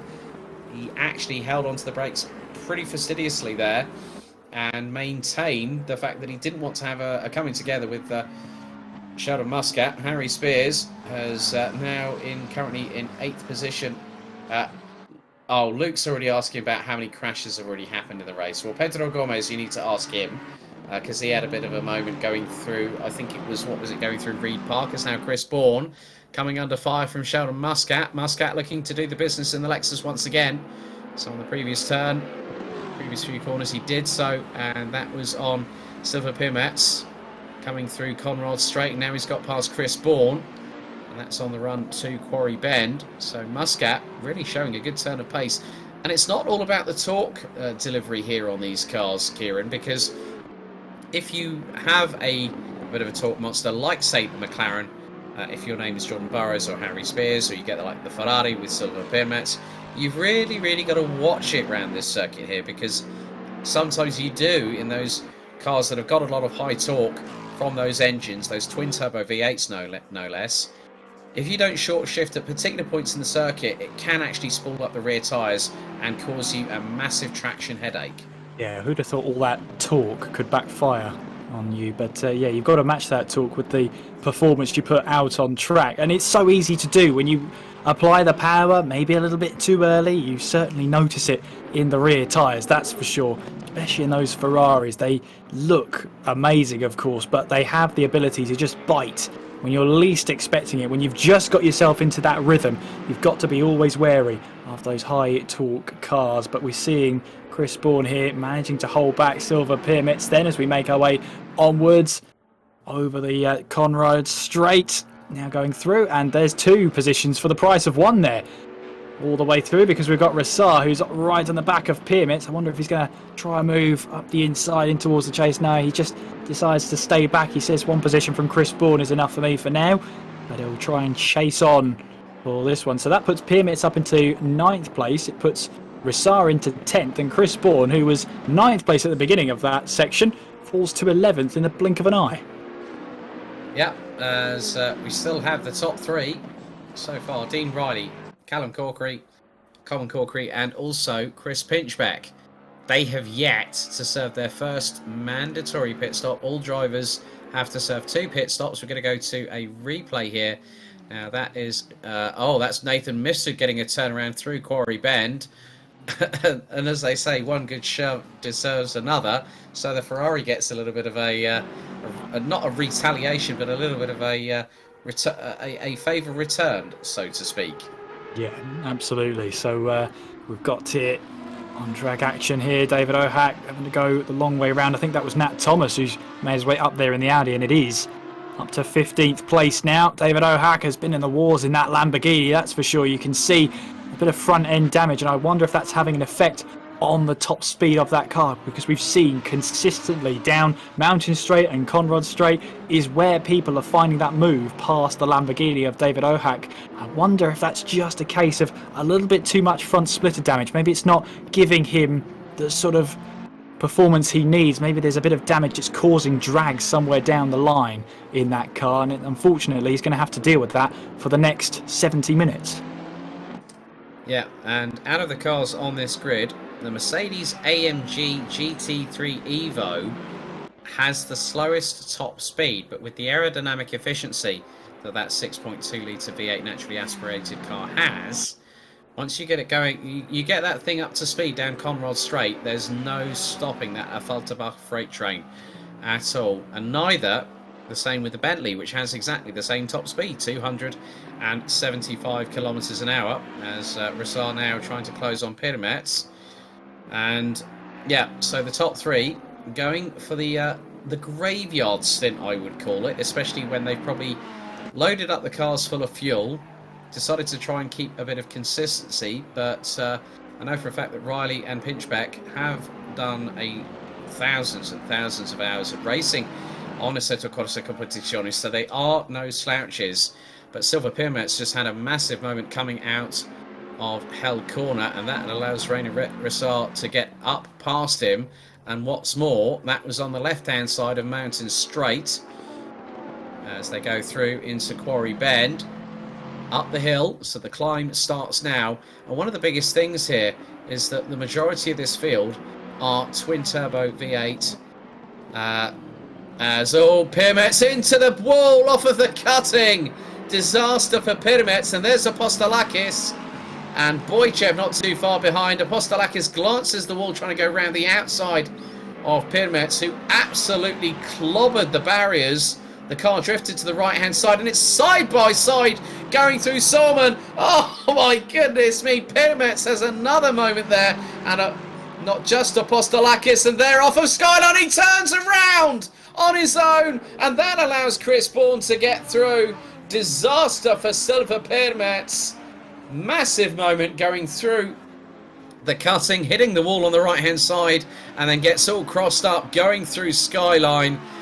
That still, even though it's an hour and 7 minutes still to go, Pyrmets can recover from that. If it was 7.5 minutes to go and Pyrmets was fighting for the lead, his race would be over and done with right there and then. I think in Chris Bourne's next pit stop, a change of overalls will be needed, because that was one scary moment for him. How on earth did he avoid the spinning Silver Pyrmets then, who is dropping down the order there? Nat Thomas gets that position up. He now moves into 13th place. Pyrmets then trying to get back up to speed, get back into that rhythm, which is so easy to knock yourself out of, and a little bit of oversteer on the exit there of the first part of the chase. Making his way now onwards towards the pit lane, then decides to peel off with 66 minutes left on the clock. He decides to serve his last mandatory stop, and we have seen cars going hours long into this race. We're seeing a battle here between Jordan Burrows, and I think that's Harry Spears, and it is, as we now make our way up towards the cutting.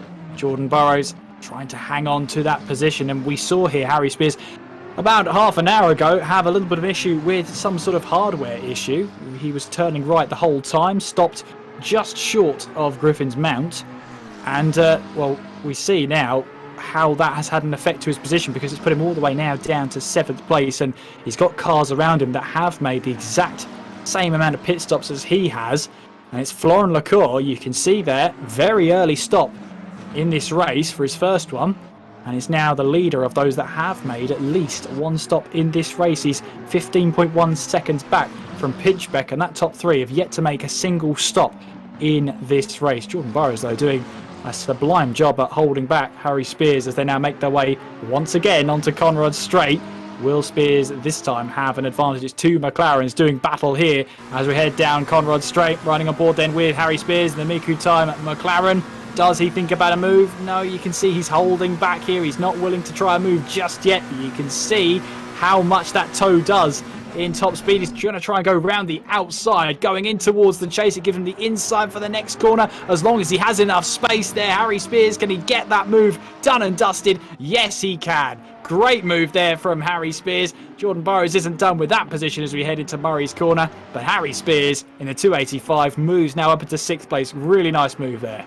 Make that 5th because Chris Pinchbeck is the first of the top 3 that didn't serve a pit stop. He's now in for fuel as the number 43. But yeah, when they went side by side into the chase, I thought Harry Spears had got that move done. But one of the other things that unsettled Jordan Burrows was that going through the latter part of the chase, he actually walloped the curb and it put the left side wheels up into the air, a bit like Knight Rider back from the 80s. But that unsettled the car. But to still see them give enough racing respect and enough racing room, hats off to the pair of them right there and then. So Dean Riley still leading. We're on lap number 28 of this race with an hour and 4 minutes and 15 seconds left to go. And Ivalo Boychev coming under fire from Evangelos Apostolakis in the battle of the Lexuses. That is for 9th. That's for 10th and 11th respectively. Nathan Mifsud is keeping himself out of trouble at the meantime. He's already done 1 pit stop. And also the good thing is he's repaired the damage on the front of that McLaren 720S because there was a massive panel gap between the front bumper and also the front panel on that car. So he repaired the damage. He's down in 16th position. Rounding out the top 20, we saw Wojciech Neuwirth in the number 62 R Motorsport colours for the Aston Martin V12 Vantage. Good old school beefy Aston Martin racing pedigree right there. David Ohak is now about to be passed by the leader. That is Dean Riley from Sim Sport Solutions. Riley just trying to do his level best. Now, one of the biggest things here, you can see a little bit that he's in map 2.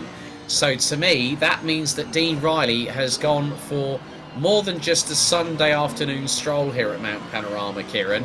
He's actually using it as a part of his strategy, because if you're on map 1, I think, if memory serves me correctly, you're going full throttle. You're going 115%. It would make sense that, he's almost done an hour on this first stint, so it would make sense for him to go longer into this race and give himself 2 shorter stints. Just sort of less fuel on board towards the end of the race. Nat Thomas then we saw get the move done there on Bourne. Silver Pyramids then under pressure from, I believe, that's Peter Dombre. Dombre still yet to make 1 more stop. Silver Pyramids has completed all of his mandatory stops with just over an hour to go. So he's leaving his long stint, presumably, till the end of the race. I don't think he scheduled it that way. He's been slightly in the wars and in the walls in this one. So he's had to change his strategy on the fly, but nevertheless, he's still in this race. He's still doing a job out here, and finishing a race at Bathurst is, well worth the rewards you sow. As Harry Spears has come into the pit lane, so too has Arena Rassar. Silver Pyramids then under pressure from Dombre as we once again make our way down Conrad Straight. As we make our way towards the chase, we've got the right-hander first. We're going side by side between the two of them. No, Pyramids moves to the left to take the racing line. And in towards the chase we go. Pyramids then making it clear he's not going to make this an easy battle for Peter Dombre. Very much the case. 90 seconds until we hit halfway here on World Pro Racing for the 2 hours of Mount Panorama Casual Race GT3 on the Assetto Corsa Competizione platform. So at the moment, it is still Dean Riley leading the way, as memory serves us correctly. Don't forget to head to World Pro Racing, as now Colin Corkery in the number 9 Aston Martin has now pitted from 2nd position. Dean Riley making his way down into Forest Elbow. And Dean Riley, for the last couple of months or so, since Sim Sport Solutions created their own racing team, they have stuck with Mercedes Power. Silver Pyramids now trying to get past, that is Lygretsen just up ahead in the number 52 and running in the AF Corse livery. That has been that particular colour scheme has been used by the likes of Sam Bird, James Collado, Davide Rigon, Miguel Molina, to name but just a few drivers as well. But you can just see how hard they are pushing, because Pyramids wanting to get past Lygretsen. Preston very, very quickly. Don't try and do that through Skyline. Well, Ligriston gets out of the way rather quickly, and Pinmetz nearly comes a cropper into the wall, going through the dipper. That's not where you want to have a moment. But now we are officially at half-time here on the race itself, here on World Pro Racing. Myself, Alex Goldschmidt, and Kieran McGinley will be back in just a couple of moments' time as we go a bit immersive here with a few adverts from some of our commercial partners.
Welcome back to the continuing coverage of the 2 hours of Mount Panorama here on World Pro Racing. Alex Goldschmidt and Kieran McGinley back with you.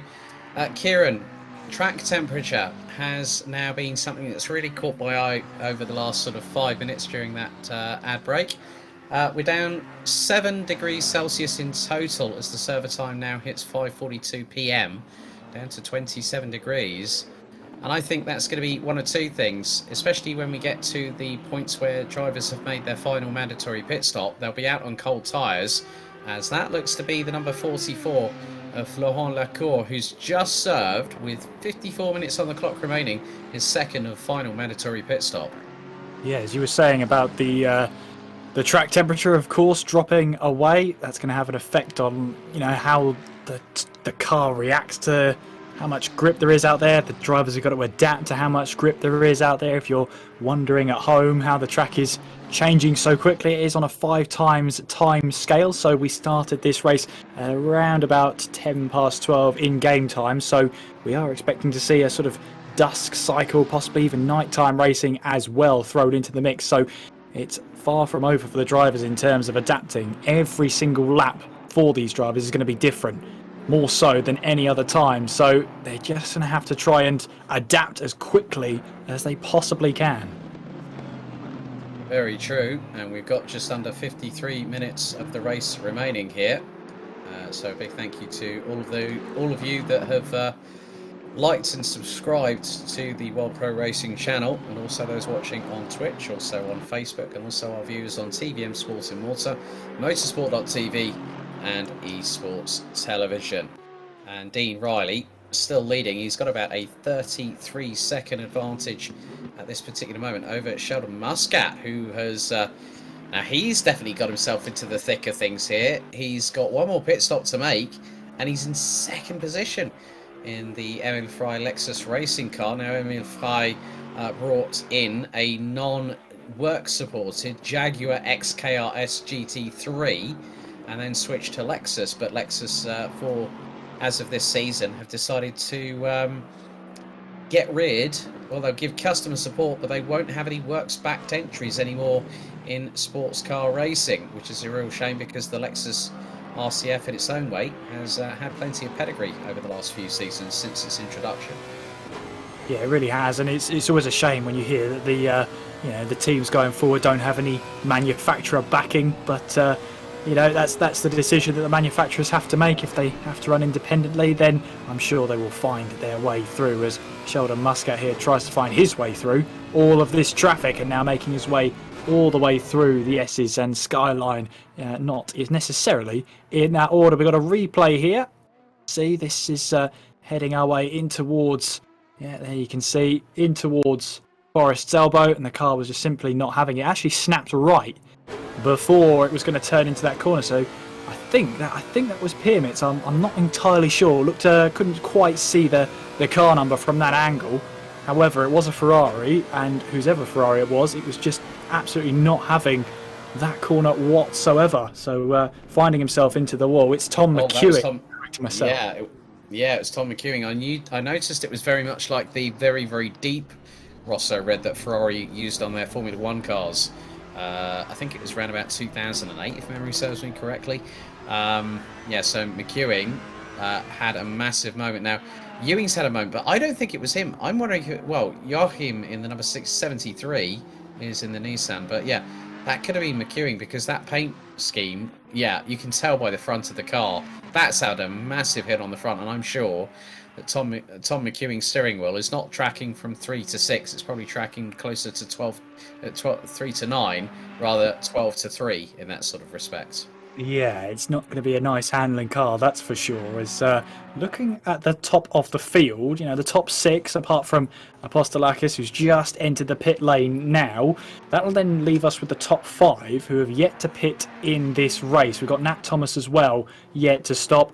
Laurent Lacour has completed all of his stops with just under 50 minutes to go in this race. So definitely going for a longer stint towards the end of this race in the hopes that he can get himself up the order towards the end of the race. It's worked so far because he's been right up and, at the pointy end of the field, when that overlap happened and now be hoping for more of the same. What he's got to rely on is little amount of traffic and not too much battling for his strategy to work. And we've got to see here, does Apostolakis rejoin ahead of Florent Lecour? We'll have to check in just a short couple of seconds before we find that out. Meanwhile, we've got Chris Pinchbeck here, and he's got Nat Thomas right behind him as we now make our way through these long left-handers now, as we make our way through in towards McPhillamy Park, all the way down now through Skyline and then down the S's here. And of course, as we said before, Skyline is just a corner. You cannot see the apex of the next corner. You've got to be brave and hope that it's there when you turn in. As we make our way once again, descending. Oh, Apostolakis. Sorry to cut across you there, Kieran. Apostolakis, I think, is the first driver to come under foul by the track limits warning on the software here on Assetto Corsa Competizione, because the Greek driver has got a drive-through penalty. First one of the evening, and we still have 48.5 minutes of this race to go. Good evening to Dean Riley's good friend at Sim Sports Solutions. Said, come on, Dean, great to see him pulling a great lead. Now, I wondered why it was not a technical issue for Harry Spears. It's actually physical. Harry Spears has retired from the race due to a significant amount of back pain. So that's why I would hazard a guess. That's why he pulled over to the right-hand side. I'm sure that, you know, these drivers are pushed, you know, the likes of Harry Spears, who, you know, does do a lot of competing. He was in the Sprint Cup round 2 last night at Misano, and that was an hour-and-a-half race split between 2 drivers, and he's gone to try and do a 2-hour race here. I think Harry is doing the right thing, resting up, get that back checked out, and get himself ready for the next race he's got coming up. Yeah, I mean, he gave us a good, really good start to the race, didn't he? He was absolutely commanding at that point, and, you know, you do have to look out for number 1. And if he feels that he needs to retire because of that pain, well, I'm glad he's putting himself first. He can race again another day. That's the most important thing. Wish him all the best, and hopefully we see him back on track very, very soon. Sheldon Muscat here in the number 14 Emil Fryer Lexus racing car, making his way now through in towards Forest's Elbow. Be interesting to see the gap between himself and Riley, our race leader. We'll have to come towards a timing line to find that out, as we've got 2 Ferraris going side by side. We've got the Greston here, and that's not for position, as that's going to be blue flags waving all the time. They're going to go side by side anyway. Why not?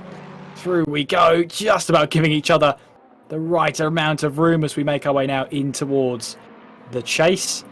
And Greston there just about doing his best there to make it difficult, but not impossible. Nat Thomas then, I believe he is now trying to make his way through. Now he's up into 5th place, as he's got an Aston Martin right behind him. That's Lecour. It is Lecour. Yes, So Lecour is now charging forward using the maximum 700 newton meters of that 4-litre twin-turbo V8 engine behind that clamshell bonnet of that.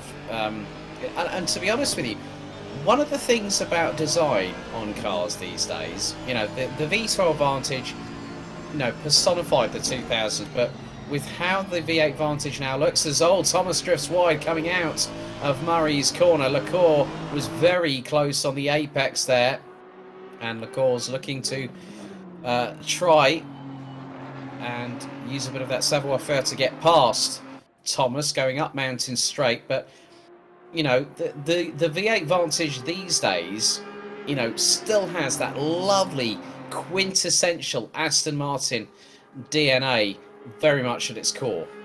It really, really does, and Lecour is using it to its limit and beyond. I mean, he's absolutely on a charge. I did wonder that he gained a lot of time on Nat Thomas.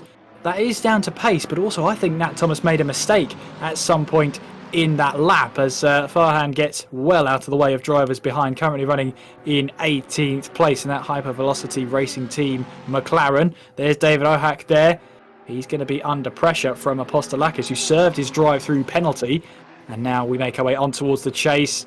Greek driver trying to find a way past David Ohak there, but no way through in towards the chase for now. As we've got this picture-in-picture, we've got the rear wing of David Ohak looking back at Apostolakis as we make our way in towards the final corner, Murray's corner. and onto the start-finish straight. Onwards towards Hell Corner once again. I think David O'Hacker's just about held on for at least a couple more corners, but we've got a long straight of Mountain Straight coming up, and if we've seen a weakness in David O'Hack's Lamborghini, it's straight at the moment. Yeah, 1.1 kilometres up Mountain Straight. Here, as we are on board with the Lexus RCF GT3, the number 2 of Fidget Spinners Evangelos Apostolakis. I do wonder, I mean, one of the funniest ones, which was at the Nightmaster 2 this past Tuesday, Samir Foch, Twitch streamer extraordinaire, had Code Brown Racing Team on his Ferrari. There is definitely a Code Brown moment there for Apostolakis, and he literally has tagged the wall. And was that Silver Pimex doing sideways moment in sympathy? I think he saw Apostolakis having that massive moment and then decided to put the anchors on, and the back end of the Ferrari stepped out. So Apostolakis is off, as compromised Pimex, who's also gone off ever so slightly with 2 wheels on the grass. That was coming through Silman Park, I believe. So yeah, definitely Code Brown is a moment that we saw early on for the BMW, and that was of Chris Bourne. But I think Apostolakis has just needed a change of underwear there. We're going to have a look at the replay here now. This is that's Rainer Ressar, I believe, and that will be Ligreston just up ahead. Oh, now Ressa tried to go up the inside, and the Ferrari gets a little bit of a tap for its troubles. That's going to be one that we're going to very much leave to race control there, and it looks like Jordan Burrows is also part of the number 3. Yeah, sad to see that one as he comes into the pit lane. So he was having a decent running within the top 10, but for whatever reason he's come back to the pit lane. Hopefully we'll see him back out there. There's Rainer Ressar in the EuroRC.com Bentley. He now makes his way onwards once again. He's got a Ferrari in his sights, but that won't be for position. I think that's going to be, I think that's the number 20 car of Abaya there. Could be wrong. However, there's Coleman Corkery in the Island Racing car. Number 9, Aston Martin, currently 3rd place. And just trying to keep himself to himself at the moment, putting that pace in.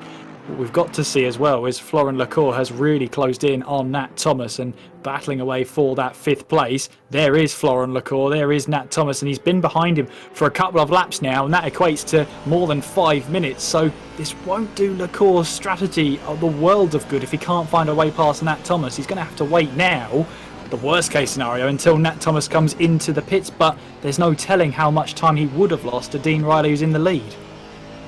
Yeah, that's very true, because I would probably say, I mean, the gap between Riley and Muscat at times has shown, well, it's 40 seconds. So when you think about it, Florent Lecour is effectively 2/3 of a lap behind, or close to 2/3 of a lap behind, the current race leader, Dean Riley, who's on lap 38 of this 6.213 kilometre circuit. There's Sheldon Muscat, as he makes his way through. McPhillamy, Sulman, and a little bit of a brush with the wall there through McPhillamy for Sheldon Muscat as he goes through. Oh, now that is not what you want. He went straight on there after Skyline and going through into the S's. Now that, in the bigger sense of the word, I think the tiredness is starting to set in. Now, Mount Panorama here, Kieran, is a very, very demanding circuit. There is only so much that your mental and physical psyche will be able to put up with, and you know, the best respite that you can have here at Mount Panorama is when you go into the pits. Yeah, and that's so accurate there for sure. And yeah, even when you're on a straight, you've got to keep looking in your mirrors because it's such a narrow circuit. If you've got blue flags, if you've got to put a lap on the driver ahead, there simply really is no rest around this circuit. So you've got to keep your wits about you, and when you try and keep your wits about you for this entire time, it does wear on you slightly. We've got the number 2 car off the track there, but we're seeing Ligreston there being passed by a Ferrari there. That wasn't for position, that was just to put a lap on Ligreston there as he makes his way through. But you're totally right, as we see him get onto the grass there on the exit of the chase, running down towards Murray's Corner. But one thing I have noticed then is that since we've been back from our commercial break, around about 12-13 minutes, the track has dropped further from 27 degrees to 22 degrees centigrade, so it's dropping even further now. And that could have an effect on the drivers as well. Not only fatigue, but if the track temperature starts to drop away, that means in theory there's less grip available for all these tyres. They start to get a bit cooler. It takes a lot more effort to keep the heat in those tyres, and if you bundle that with the fatigue, that can end in it's a recipe for a not so good race as Nat Thomas comes into the pits and finally releases Florent Lecour. Yep, Florent Lecour has 39 minutes to try and push like a devil possessed up through Mountain Straight and also around the rest of the 6.2 kilometre circuit. Apostolakis, now this is a replay we're seeing here, coming down Conrad Straight. Oh, and goes off at Conrad. Oh, and smacks the barriers on the right-hand side. That car is very much limping around. It crabs, it then twitches. You can see that steering is not exactly 100% tracking true. And I did see that Apostolakis actually has parked it back in the pit lane. He's trying to reverse the car, but it's stuck against the wall on the left corner as we go back to Lecour. And Lecour absolutely threading the limits of adhesion. Nathan Mifsud, who was nearly on the naughty step a bit earlier on in the race after his tangle with David Ohak, rounding out the top 9, still has one more pit stop to make in the number 19 GT Omega RPM Esports McLaren 720S. But at the moment, Dean Riley is being consistent. And that's all. You talked about this. You broached on this subject earlier on before we went racing, Kieran. Dean Riley is absolutely manhandling not only the Mercedes and the rest of the field, but also the circuit here at Mount Panorama. He's got a comfortable lead, and I think that even with his last pit stop, I'm just going to have a look at what his fuel map is. Again, he's on map 2. He's not using the full potential of the Mercedes. If he went to map 1 after his second pit stop, I can guarantee you this: if Sheldon Muscat was ahead of him, Riley would hunt him down like a wolf hunting its prey.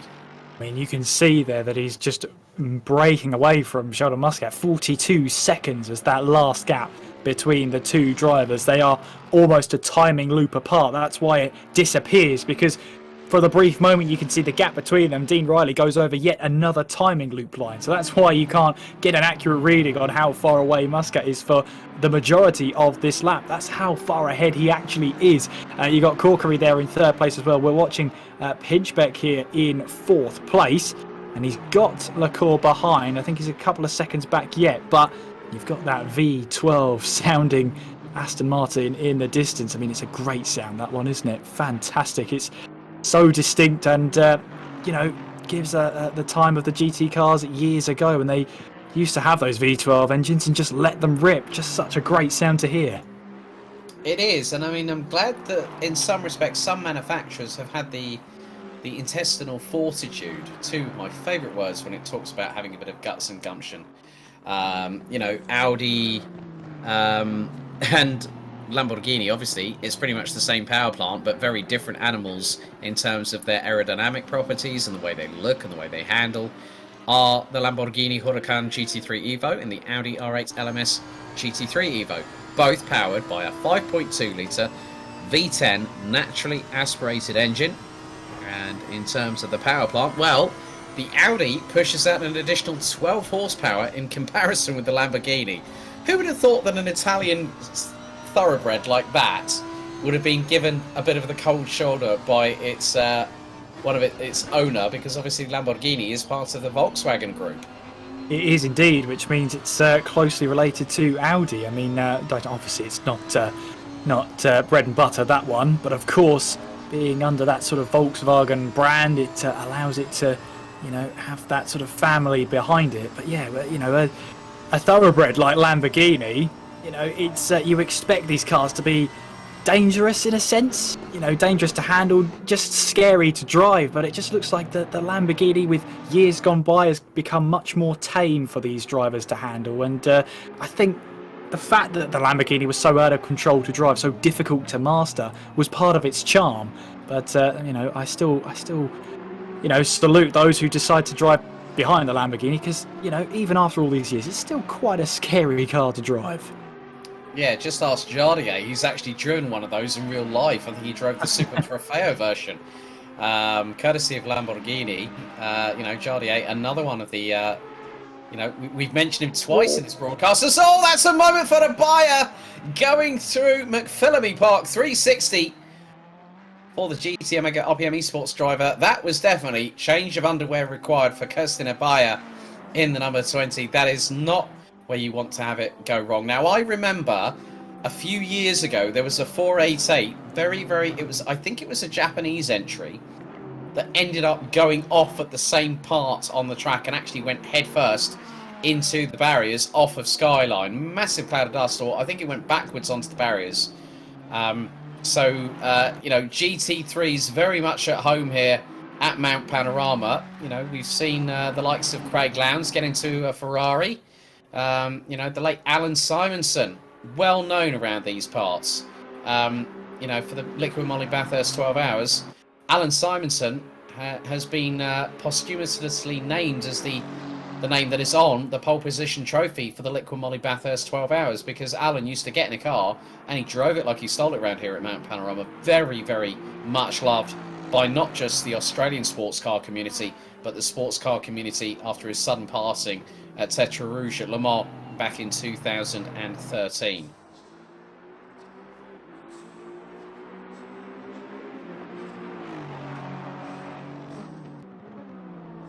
So, LaCour still doing his level best to move forward, and he's closing on Pinchbeck. The gap now down to 20.1 seconds, as we have just under 33 minutes of the race. Moment for LaCour. He went slightly off to the right-hand side on the mountain straight. That's definitely not what you want to do around these parts here, Kieran.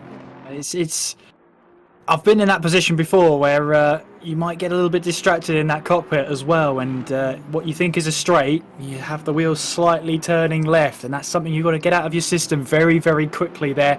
LaCour has got away with that one. I can tell you for sure now that if I find myself onto the grass like that, I panic and snap the steering wheel. So at least there's a little bit of experience behind there. There's Stickfort we're watching here. That back end was not staying in check there. Does he keep it out of the wall? No, he does not. So Stickfort then just having a little bit of trouble, not necessarily applying the power there. I think he just took a little bit too much speed into the entry of that left-hander, and the rear tyres there over-rotated, and he had no chance of saving that one. Yeah, he's got to be careful with over-rotation, as now Nathan Mifsud comes into the pits. Sheldon Muscat is now, I think, he's just he's not exiting the pit lane. I think that might have been possibly... Yeah, I think that probably was him. No, here is Sheldon Muscat. He's in the Lexus. My apologies there. It was a Ferrari just exiting the pit lane. There's Silver Pirmets. That's for position with Rainer Ressar. Yeah, he's trying to go around the outside of Hell Corner, and Ressar just went up the inside.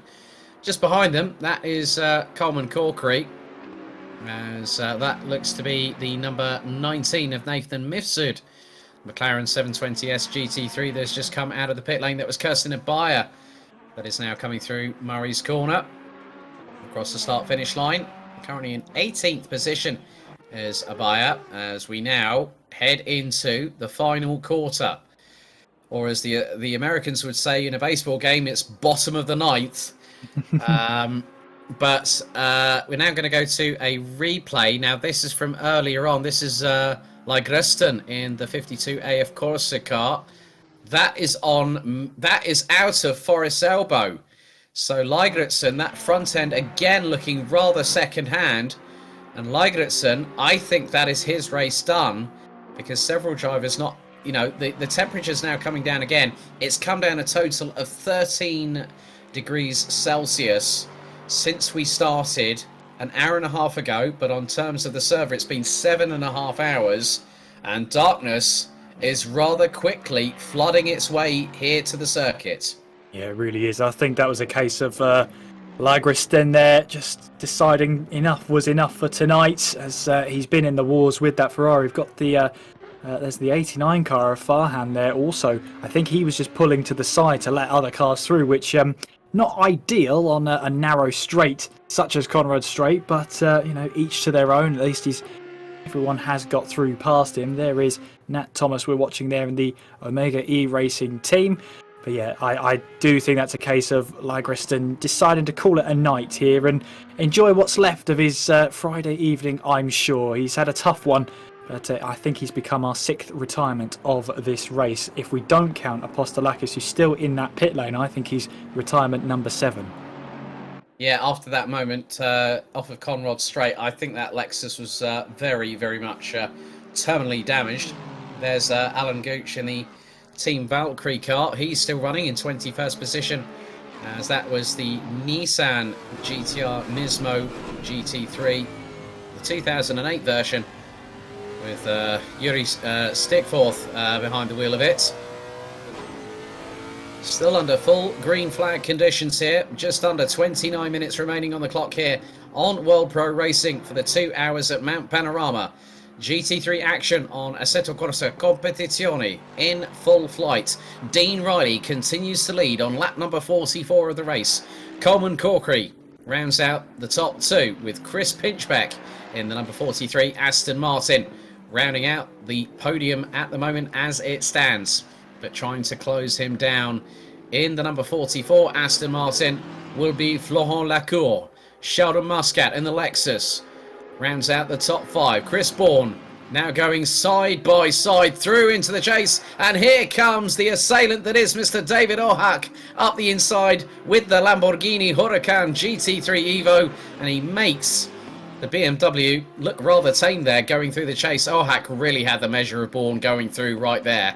Yeah, he really did. And I think with these lower track temperatures as well, David Ohak's car has come alive and he's absolutely reacted in the right way. He's really doing a good job. Had a tough start to this race. We discussed how maybe he's lacking a bit of straight line speed in that car. Perhaps in a pit stop he's managed to have some repairs to that front splitter. Whatever it's done, whatever he's done, whatever setup is on the car is really working in these lower temperatures.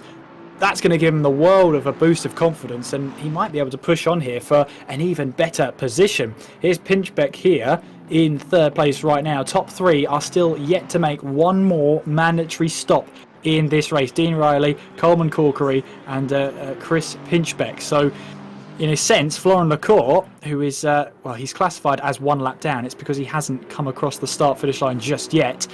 But he will be looking to push as hard as he possibly can out there in order to take advantage of this. There is Rainer Ressar then, letting one of the Aston Martins through. I think it was Corkery there he was letting through, obviously under blue flag conditions. But Ressar has been in all sorts of drama in this race. And I think on the whole, I think he's enjoyed himself out there. It looks like he's enjoyed himself.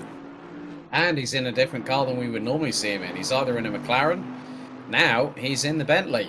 And the Bentley looking rather pretty strong in his eyes, as we've got, that is the number 90 of Tom McEwing. That is off of McPhillamy Park. And, oh, it's backwards. So McEwing has brought out the yellow flags going through McPhillamy and then into the approach for Skyline. And Tom McEwing waiting to rejoin. He's got to make sure it's safe. Yellow flags will mean no overtaking. And Tom McEwing, his race has gone from bad to really bad, as there is the 62 V12 Vantage, Aston Martin Wojciech Neuwirth getting past, and with that glorious soundtrack from that 5.7 litre V12, 6-speed sequential gearbox. Oh, that's just absolutely glorious to the eardrums, isn't it, Kieran, that noise? That's Tom McEwing having another moment there. Into the wall he went. We just saw the end of that one. So this is going to be Tom McEwing's initial incident. So let's see what happens here. Turns in, clips the curb, yet gets a little bit airborne, and the car just gets unbalanced, and that's a mighty whack into the back end there. When well, you're in one of those cars, you'd rather have the back end be the crumple zone for you there. But Tom McEwing, another moment for him, another battering to that rear end, and he's now having to play the long waiting game for cars to go through so that he can rejoin safely. So in a couple of corners, his race has gone from really bad to even worse than that. So really, really unfortunate for him there. I think he is starting to move that car again. Yes, he is, down the Conrad straight. But yeah, that will not do his confidence the world of good. Okay, right, let's have a quick return back to race control. Let's have a quick catch up very soon with our race director, Adrian Figalo. But also, one of the things that I've noticed. So, Adrian, it's been a pretty easier evening than the usual times when we've had conversations. Yeah, sure. Actually, we're quite happy how the race is going. Yeah, so the driving standards, I think the drivers definitely took notice, but we've had quite a few retirements this evening. We did talk about this briefly at the beginning, that Mount Panorama can bite, and several drivers, including like Tom McEwing, have just had massive moments. Apostolakis had a massive moment coming out of Conrad. It's not been easy this evening, and it's really just shows how tough Mount Panorama can truly be. Yeah, sure. Mount Panorama is a tough circuit, you know what I mean? But as I already said, it's we're quite happy with the behavior, obviously enough, of the drivers. The incidents that actually happened between cars were incidents that we didn't need to take any action on them. So it was either a racing incident or obviously of a 50-50 situation, which comes down to racing incident. So yes, it's been a quiet evening actually, which we didn't expect on Mount Panorama. Well, Adrian Figallo, thanks again, and we'll speak to you very, very soon indeed. Hopefully you and George have another 23 minutes of this race, as now we head back to the circuit itself, and Dean Riley has Florent Lacour breathing down his neck, because Riley in the meantime had actually served his last mandatory pit stop, and with the track temperature at 8:17 p.m. on the server, 20 degrees Celsius, Riley is now struggling a little bit on cold tyres. He's going to have to get them up to temperature very, very quickly. And I think here, Kieran McGinley, Florent Lacour smells blood, as there is Yori Stickforth. Stickforth on the right-hand side of the screen. He's got a stop-go 30 for speeding in the pit lane. Riley now coming under fire. I think Florent Lacour is the real danger driver here this evening here at Mount Panorama. Everyone's eyes will be on Lacour here as we now make our way onwards through Quarry Bend, and then up the hill we'll go towards the cutting. But Dean Riley there just perfected that timing of the pit stop really, really well, just to emerge in front of the Frenchman there. We saw Florent Lacour here try something different, pit earlier than everybody else, and if he got enough clean air, it's worked a treat. He had a lighter car in all of those stints, so in theory he was always going to try and battle for this lead here. But Dean Riley has got a real battle on his hands. I wonder if, for now at least, these two drivers try and work together, because they've still got the two drivers ahead of them who have yet to make their last mandatory stop in the race. That's Corkery and Pinchbeck. I wonder if the focus should be to get past the two of them and then focus on each other, as we've got a back marker here just to spice things up just a little bit there. Always a nervous moment when you come across a back marker in that part of the track. Whoa, that was a Ferrari that really needed to get out of the way rather sharpish, and did so. I think that was Ligreston in the 52 AF Corsa entry that they managed to get past. Dean Riley managed to make that gap in that very wide-haunched Mercedes AMG GT3 as they go through. Nighttime now, coming in thick and fast. Server time nearly 8:30 in the evening here at Mount Panorama, with 21 minutes to go on the clock. Riley and Lacour battling over the final step on the rostrum, which I fear very much, Kieran, is going to be the lead of this race as soon as Corkery and Pinchbeck opt to take their final pit stops, as now the floodlights are well and truly ablaze here at Bathurst. Yeah, the track is bathed in a sea of light, so at least some of it is anyway. The rest of it will be lit up by these drivers' headlights, and I'm sure we'll see a lot of flashing headlights towards the end of this race, warning drivers that I'm coming through or I'm here, just be careful. But also as an intimidation tactic, we see it all often here, especially in GT racing. You just use those headlights just to try and gain any sort of advantage, try and put the driver off their normal racing line. But I tell you what, Riley and Lacour, this is going to be a battle that should be for the lead of the race. I mean, they are about 20 seconds behind Corkery at the moment, which we've seen here isn't too much of a gap. We saw that Lacour's gap was well over 40 seconds, but then again, you've got Riley. Oh, Lacour hits the wall there. going just onto the entrance in towards McPhilliby Park. That could be crucial there to allow Dean Riley to get ahead, and lots of sparks there from that Eversia Esports Aston Martin. I wonder if that's got anything to do with the maybe there's some damage to that car. Well, there's sparks that have been flying from that rear diffuser on that Aston Martin. And I think Lacour was pushing way, way too hard. I mean, he caught the wall going through Sulman Park, and he's lost a little bit of time to Dean Riley. And this is where things can get really, really interesting. I mean, the thing is that Pinchbeck is about 26 seconds ahead of this battle. Or maybe make that about 25 or so seconds. So Pinchbeck has to make that ultimate decision. Does he wait for Corkery to blink first, or does he decide to bite the bullet and go, you know what, actually I want to try and secure myself at the very least, possibly second or third position if I can.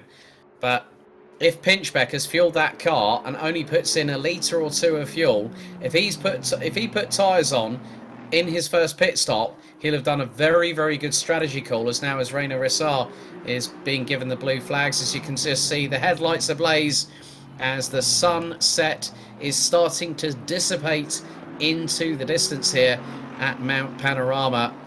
And yeah, this is going to get rather interesting. I mean, Pinchbeck now is dropping time, but that is because Rissar is just up ahead of him. And what Pinchbeck is trying to do is just keep the car on the tarmac. That's the best thing that you can do right now. Don't push 100% until you know that you need to. And now that Rissar's unleashed Pinchbeck, Pinchbeck can start winding up the wick on that V8 Aston Martin.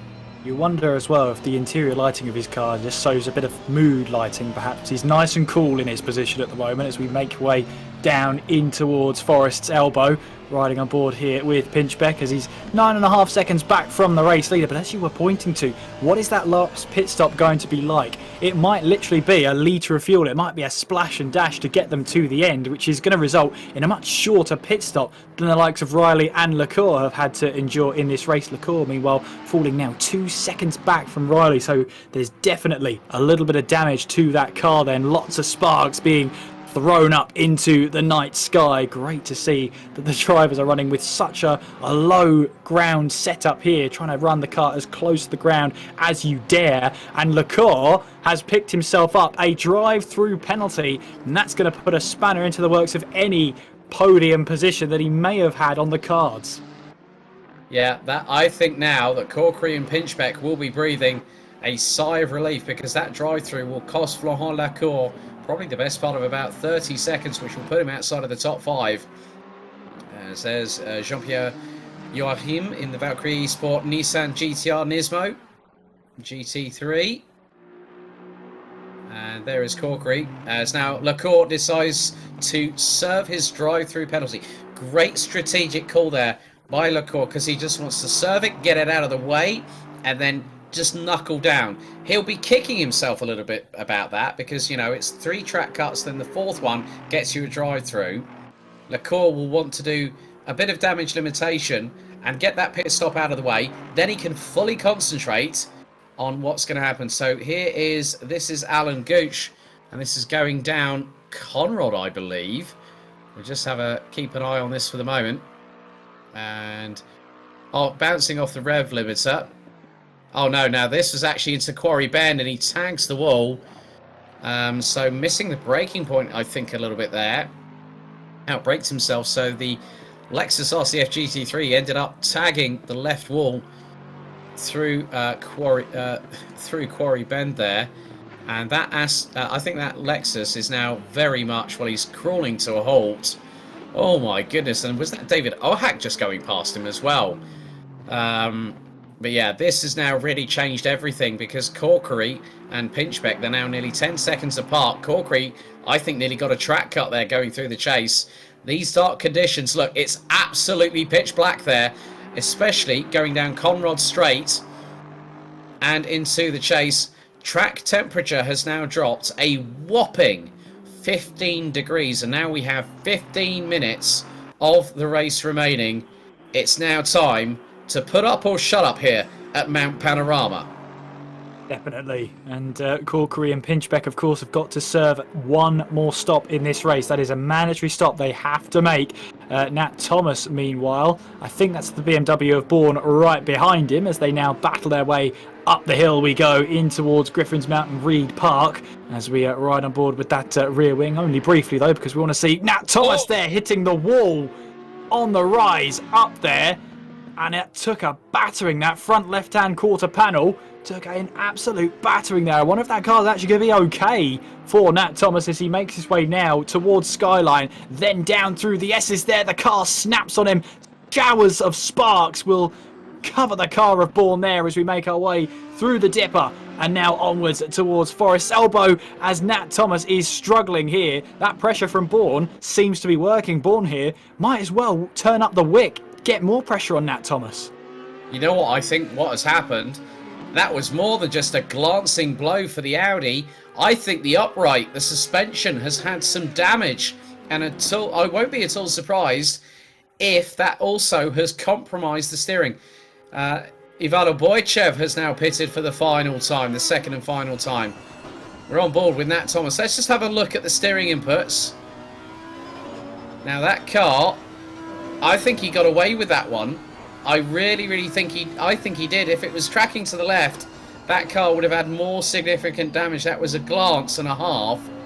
I think Nat Thomas got away with it. You were right with that there, Kieran. But hearing this 5.2 litre naturally aspirated V10 howling from behind the driver's point of view right now, this car pushing out 552 brake horsepower, 550 newton meters of torque, but the BMW M6 GT3, the 4.4 litre twin turbo V8 produced directly in association with the road car, round the outside of Quarry Bend. Chris Bourne trying to get round the outside of Nat Thomas. They clash front wing panels there, but Chris Bourne, with an audacious move through Quarry Bend, manages to get it stopped in front of Nat Thomas for the cutting. That was absolutely ludicrous here in these nighttime conditions with less than 12.5 minutes on the clock to go. Chris Bourne with the move of the night here, ladies and gentlemen. It was bafflingly beautiful from Bourne. That's what I would sum it up with. A bit of alliteration there, Mr. McGinley.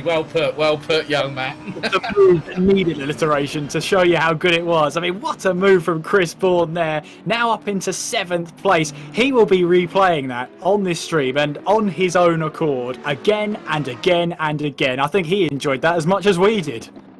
I think that was definitely a case of Nat Thomas just quickly got served right there and then. However, the Audi could start fighting back, so it's Neuberg-Andorra versus Munich as the drivers make their way down Conrad Straight. But Chris Bourne at the moment has the legs on Nat Thomas. But will that Audi start getting a bit of pickup in the momentum of the slipstream going through into the chase? Not on this particular occasion, because the gap now will be probably just over a shade over half a second between the pair of them. It's just over 4/10 at the moment, but it looks like that handling characteristics of that Audi helping, as now we have, that's Jan Reiler in the number 333 R3 Racing Mercedes AMG GT3 Evo. He's making his way through into McPhillamy Park. Now through into Skyline as someone went a little bit exit stage right on the gravel going through into the approach onto Skyline. Now through the S's. Down the gearbox they go into the Dipper. Sparks flying from the rear diffusers on these GT3 Leviathan race cars here as the nightfall well and truly in. Track temperature has dropped to 18 degrees Celsius. That's exactly the same as the ambient air temperature at the circuit. But the nighttime skies up ahead, Kieran McGinley, are very much clear. No cloud cover at all as Nat Thomas, trying to get around the outside, trying to return the favour on Chris Bourne. But Chris Bourne was having absolutely none of that. No, absolutely not. Stays ahead though, but these two are going to be battling hammer and tong for the next 10 minutes. I can assure you of that one. And speaking of the final 10 minutes of this race, we still have Corkery and Pinchbeck still yet to make their last mandatory stop. It will literally be a splash and dash for the two drivers. Where will it let them emerge?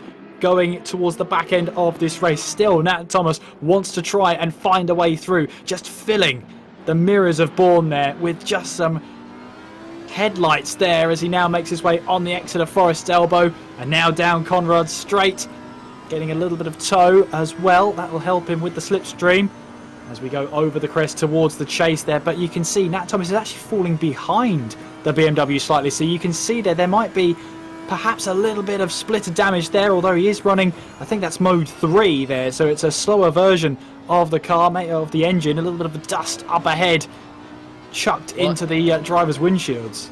Well, that's his ABS setting, because he's on map 1 for fuel, and traction control is on top setting 1. I'd be interested to see what Chris Bourne is running, because Chris Bourne, now one of the Ferraris gets out of the way, so Chris Bourne, it looks like he's on traction control 6, ABS 2, map 1 for the fueling. So Chris Bourne and Nat Thomas have unleashed all the maximum horsepower and torque from their respective respective engines. 4.4 litre M-Power twin-turbo V8 from that BMW, and then the Audi 5.2 litre V10 producing 540 brake horsepower. But in terms of the weight differential, the BMW weighs 1,295 kilos and the Audi has a 60 kilo weight advantage. However, that sometimes doesn't mean anything here at Mount Panorama. It's, as you said earlier, Kieran, it is about bravery. And there are two drivers being very brave right now, because we've got 8 minutes to go. On lap 54 is another glance, this time on the right-hand side. That was going through McPhillamy. As, there's a Ferrari off in the front of them. And that, I think, might be Kirsten Abaya. Nearly goes back onto the track in front of Bourne and Thomas. That could have really split the pair of them right there and then. As Thomas now swarming all over the back bumper of Chris Bourne as they were going through into the dipper and then towards Forest Elbow. Jan Reiler in the 333, still staying where he is. David Ohak a little bit further behind. He's got a Ferrari, has Ohak in the Lamborghini. Ohak is a little bit further behind. There's Bourne. Thomas hasn't got the measure of him yet, but I think you said about splitter damage. I think that left front is compromised on that Audi. You know, yes, the steering might be right, but I've known it before where people have actually driven machinery back to the pits. There's been no sympathy given to any of this machinery here tonight. And I think Nat Thomas is driving with the wounded Audi. Yeah, you bring cars to Mount Panorama, there is absolutely no mechanical sympathy whatsoever shown by the track, let alone the drivers, after 2 hours of trying to get the most out of them possible.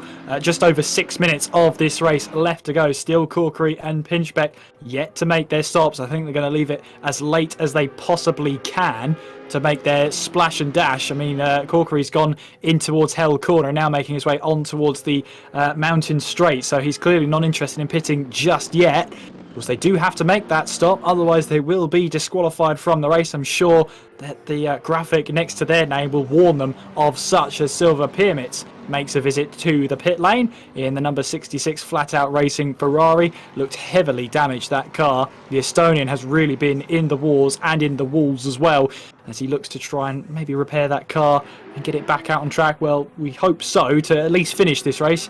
You've got this far in, let's at least finish it as we go side by side. That was Nat Thomas, got the move. Oh, that was brilliantly done. Thomas just timed it for perfection through Solomon Park, sent it up the inside of McPhillamy on Chris Bourne, who I think might have had a little bit of a melodrama of his own. But the biggest question that needs answering right now, Thomas in the barriers! Thomas in the barriers, and that was going through the dipper! Oh, he clattered with the left-hand side, and he's gotten away with that. But I think that Audi's really been damaged significantly.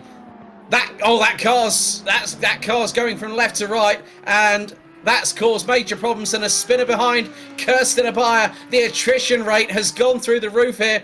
Neuwirth has pitted, Pinametz has pitted, Lacour all the way down in 17th. But Pinchbeck is only 5.6 seconds behind Coleman Corkery. Riley is a further 14.1 seconds adrift of Pinchbeck in third place. We're down to the last 5 minutes. Nat Thomas, if he gets that Audi back home with that amount of obscene damage after whacking the left-hand side of the Audi again, and that was through one of the most difficult places to keep it together through the dip. Just look at how gingerly he is coming through Murray's corner. He is not taking any chances. He now knows it's about bringing that Audi back home. Let's have a look at the replay here. We're on board with Nat Thomas through Skyline, down into the braking zone, through into the S's, into the dipper. Oh, he just loses it. Bang! And he's hit the wall, and there goes Bourne up the inside. That was definitely a Mark Scafeism I just did there. And bang! Like literally, as soon as the supercar hits a barrier, it's like into the wall, and then bang! And we just had that with Nat Thomas. He did. Well, he locked the brake. You saw there. As soon as that lock brake happened, there was nowhere else he was going other than that wall. It's so unforgiving, that section. But all Chris Bourne had to do was just drive at his own pace, at his own leisure, and let Nat Thomas make the mistake. That's exactly what happened. And Chris Bourne there has come out and emerged in 7th place. And now he'll just be looking to keep his own pace, keep his own wits about him. That gap to Nat Thomas, if that damage is seen to be believed, then he will start falling back. That amount of damage can't possibly be sustained for that much longer. Coleman Corkery then is leading in front of Pinchbeck here, but both of those drivers still have to yet to make a stop, and it's getting to that point now where it's either this lap or next lap. It can't possibly be any later. I've seen it where races, Kieran, have actually been decided where the two leaders have come in when the last lap has been called, and then third place has come through unceremoniously and taken the victory with 30 seconds still on the clock remaining. Anything is possible, especially here in sports car racing. Coleman Corkery still leading on lap 56. There's Wojciech Neuwer, the only one that went old school with a V12 Aston Martin Vantage GT3, running in the R Motorsport colours, and also running with one of their normal signatory numbers, the number 62, as he makes his way through Reed Park, then into Solman, and then into McPhillamy with that absolutely that rip-roaring V12 sound echoing about the top of the hill here as he heads into Skyline. Now that's a true old steering wheel right there and then. Full good old Alcantara steering wheel as now Corkery pits on lap number 56, and so does Pinchbeck. Riley. Now, where is Riley? He's about to come through Murray's corner. So with just over 2.25 minutes remaining, there goes Dean Riley. He's going to get the lead. And there's the Mercedes. He's got through. And keep your eyes peeled for Sheldon Muscat in the 14 Lexus RCF GT3. There we go. He's through. There's Corkery. Now Pinchbeck. Yeah, it was a splash and dash for the two Aston Martins. And now it will be a battle royale, I feel here, Kieran, between those two for the final step on the rostrum.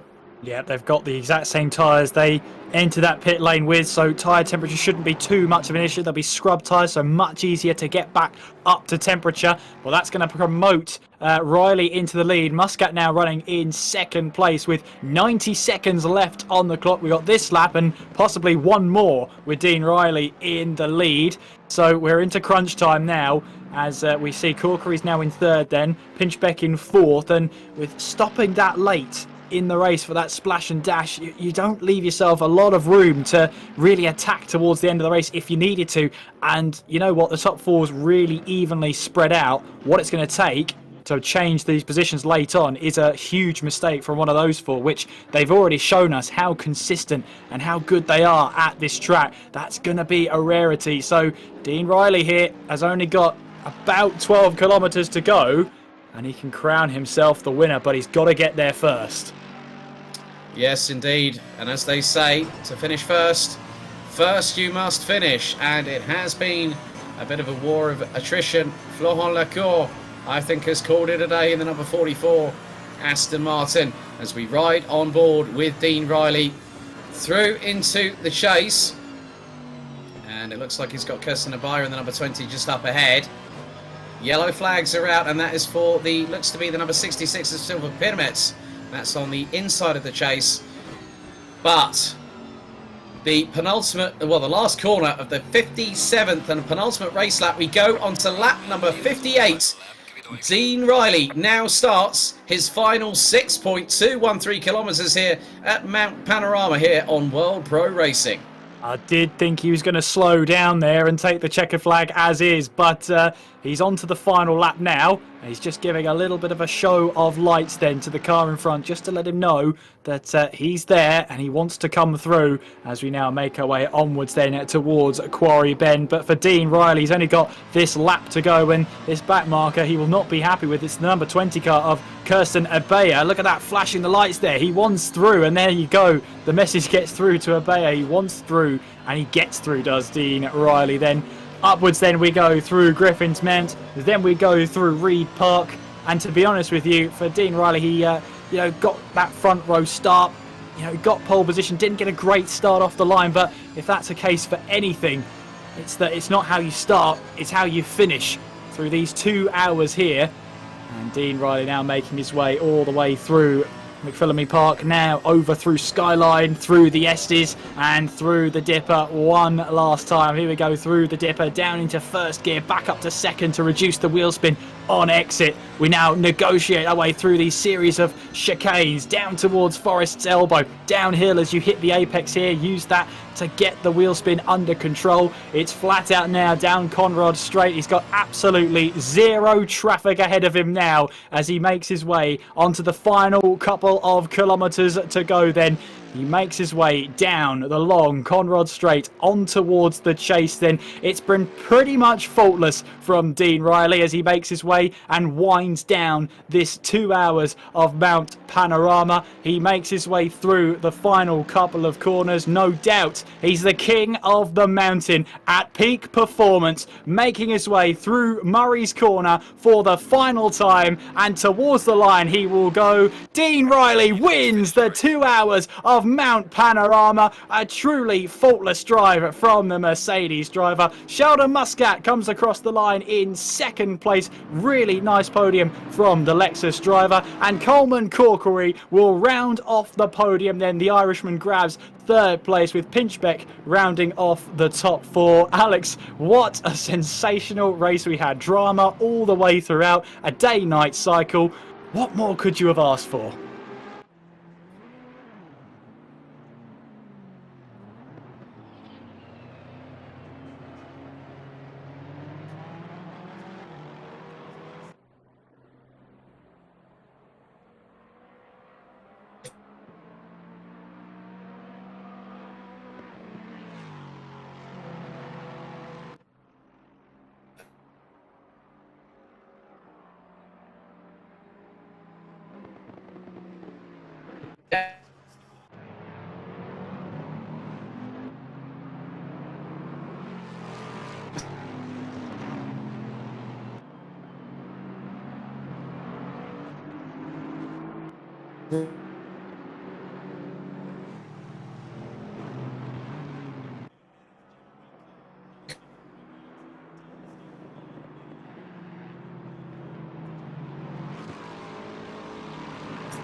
The standout performance of the evening, move of the night, is going to go to Chris Bourne round the outside at the cutting on, of all people, Nat Thomas, who finished in 10th position.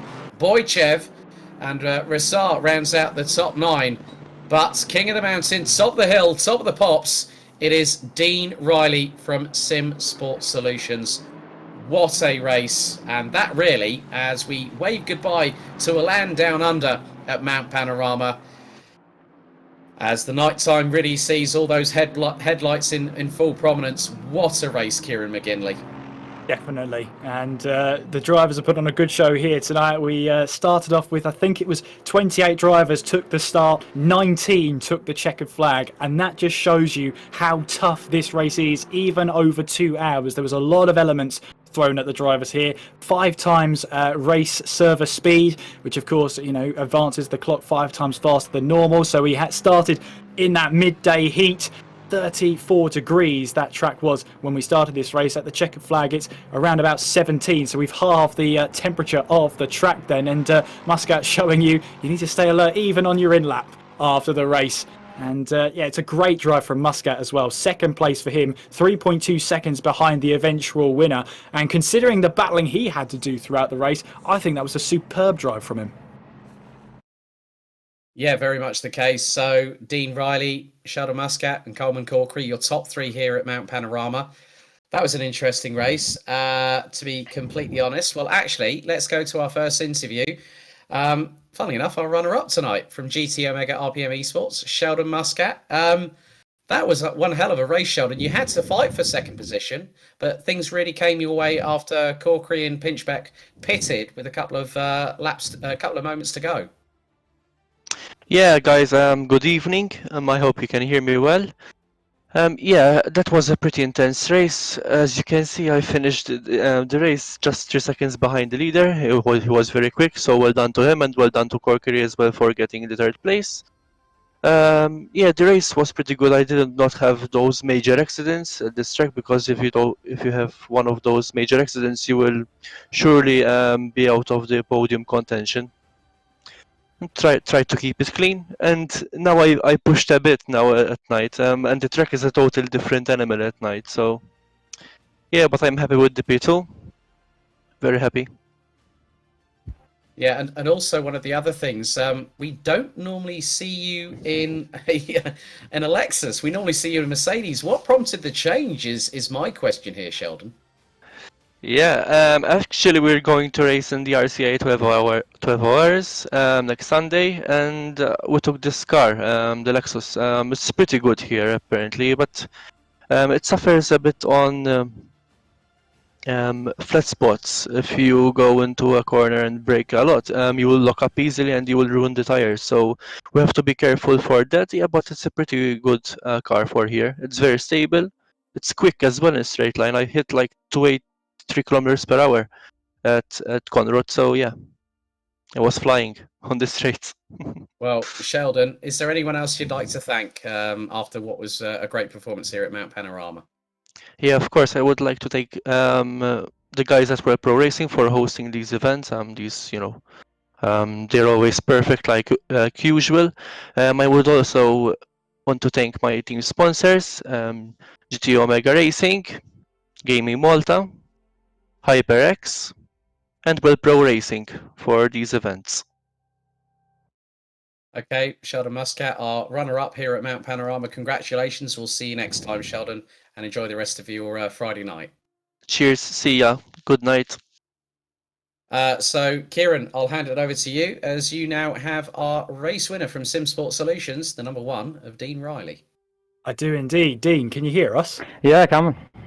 Dean, I mean, pretty much everything happened in that 2 hour. I think you proved that it's not how you start, it's how you finish, and everything in between. You just got to make sure you keep out there on track. I mean, talk us through that race.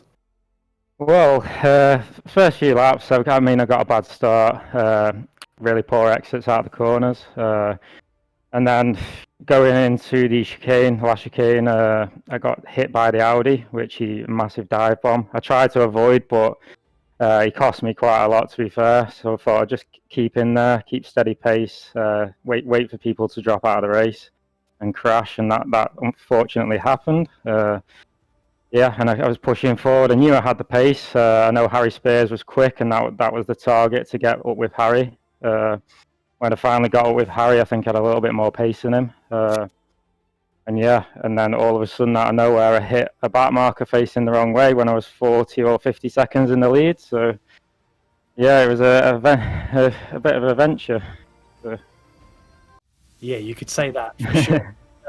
I mean, we heard from Sheldon there that the track is a totally different beast in the night. The track temperature halved from the start of the race to the end. So how difficult was it to keep up with how often the track is changing?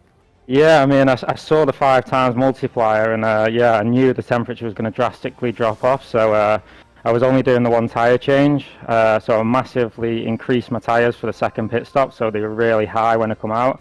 And towards the end of the race, they weren't too bad. I knew the track was obviously going to lose a bit of grip, which I was fully prepared for. So yeah, it wasn't anything unexpected.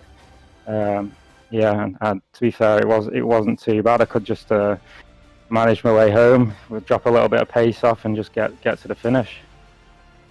Well, Dean, congratulations on your win. The floor is yours for any shout-outs, any sponsors you'd like to thank. Just basically SimSport Solutions. Great racing community. really fast community, and yeah, it's Sim Sport Racing and Sim Sport Solutions. Well, congratulations, Dean, king of the mountain of that 2 hours at Mount Panorama. Go and enjoy your evening. Congratulations. Cheers, thanks a lot. I'll now hand back over to Alex, who I believe is with our third place driver, Coleman Corkery. Yes, Coleman, firstly, yourself and Chris Pinchbeck left it rather close to the wire for the splash and dash with about 2 minutes to go, but to still get P3 at the end of what was a very, very difficult race, I think, for everyone considered. How are you feeling right now?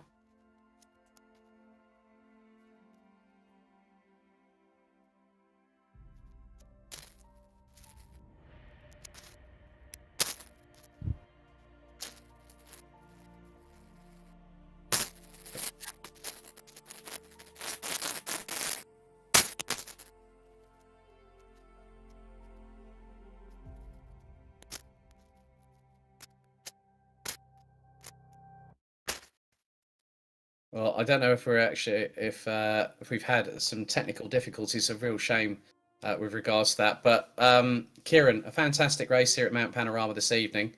There's more to come here from World Pro Racing, isn't there? There's no shortage of what's to come. I mean, you've got yourself at the Coventry Box next week in the USF 2000, the championship moving on to its third round. Had to get your plug in there at some point as well. Thank you. You're welcome. Don't forget Chris Buxton. Don't forget Chris Buxton. Otherwise, he'll be a bit knocked about that one. But yeah, plenty of that happening. You know, the Italian job next week, next Tuesday. The HyperX Open Series. I'm really looking forward to seeing who becomes our first prize winners for that, because there's prizes courtesy of our good friends at HyperX for the top 3 German Fest in a couple of weeks' time. It's really showing signs of things to come. Karting championship due to come here on World Pro Racing. Things are looking ever brighter in 2021, aren't they? They really, really are, and there's lots of racing for everybody, no matter what your ability level is, and all of that can, of course, be found at worldproracing.com. And no matter what your ability level, just have a check out. I mean, there's racing for everybody on multiple platforms. Well, of course, we've been on Assetto Corsa Competizione tonight, but we've also got R Factor 2 and GT Sport as well. So if that takes your fancy, head over to the website, and I'm sure you can find a new racing series for you. Well, from myself, Alex Goldschmidt, and Kieran McGinley, that is it from us tonight for Friday.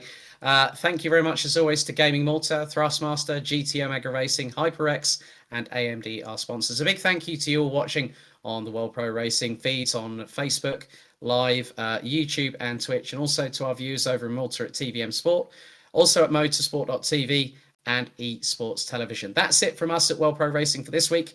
We'll see you bright and early Tuesday next week for further action here on World Pro Racing. Good night for now.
World Pro Racing, where sim racing becomes real.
Senna was a god. No one could even dream to follow him. I'm from a very humble background. The role of women at that time were really difficult. This is so dangerous. You're risking not only your life, but also my life.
World Pro Racing, where sim racing becomes real.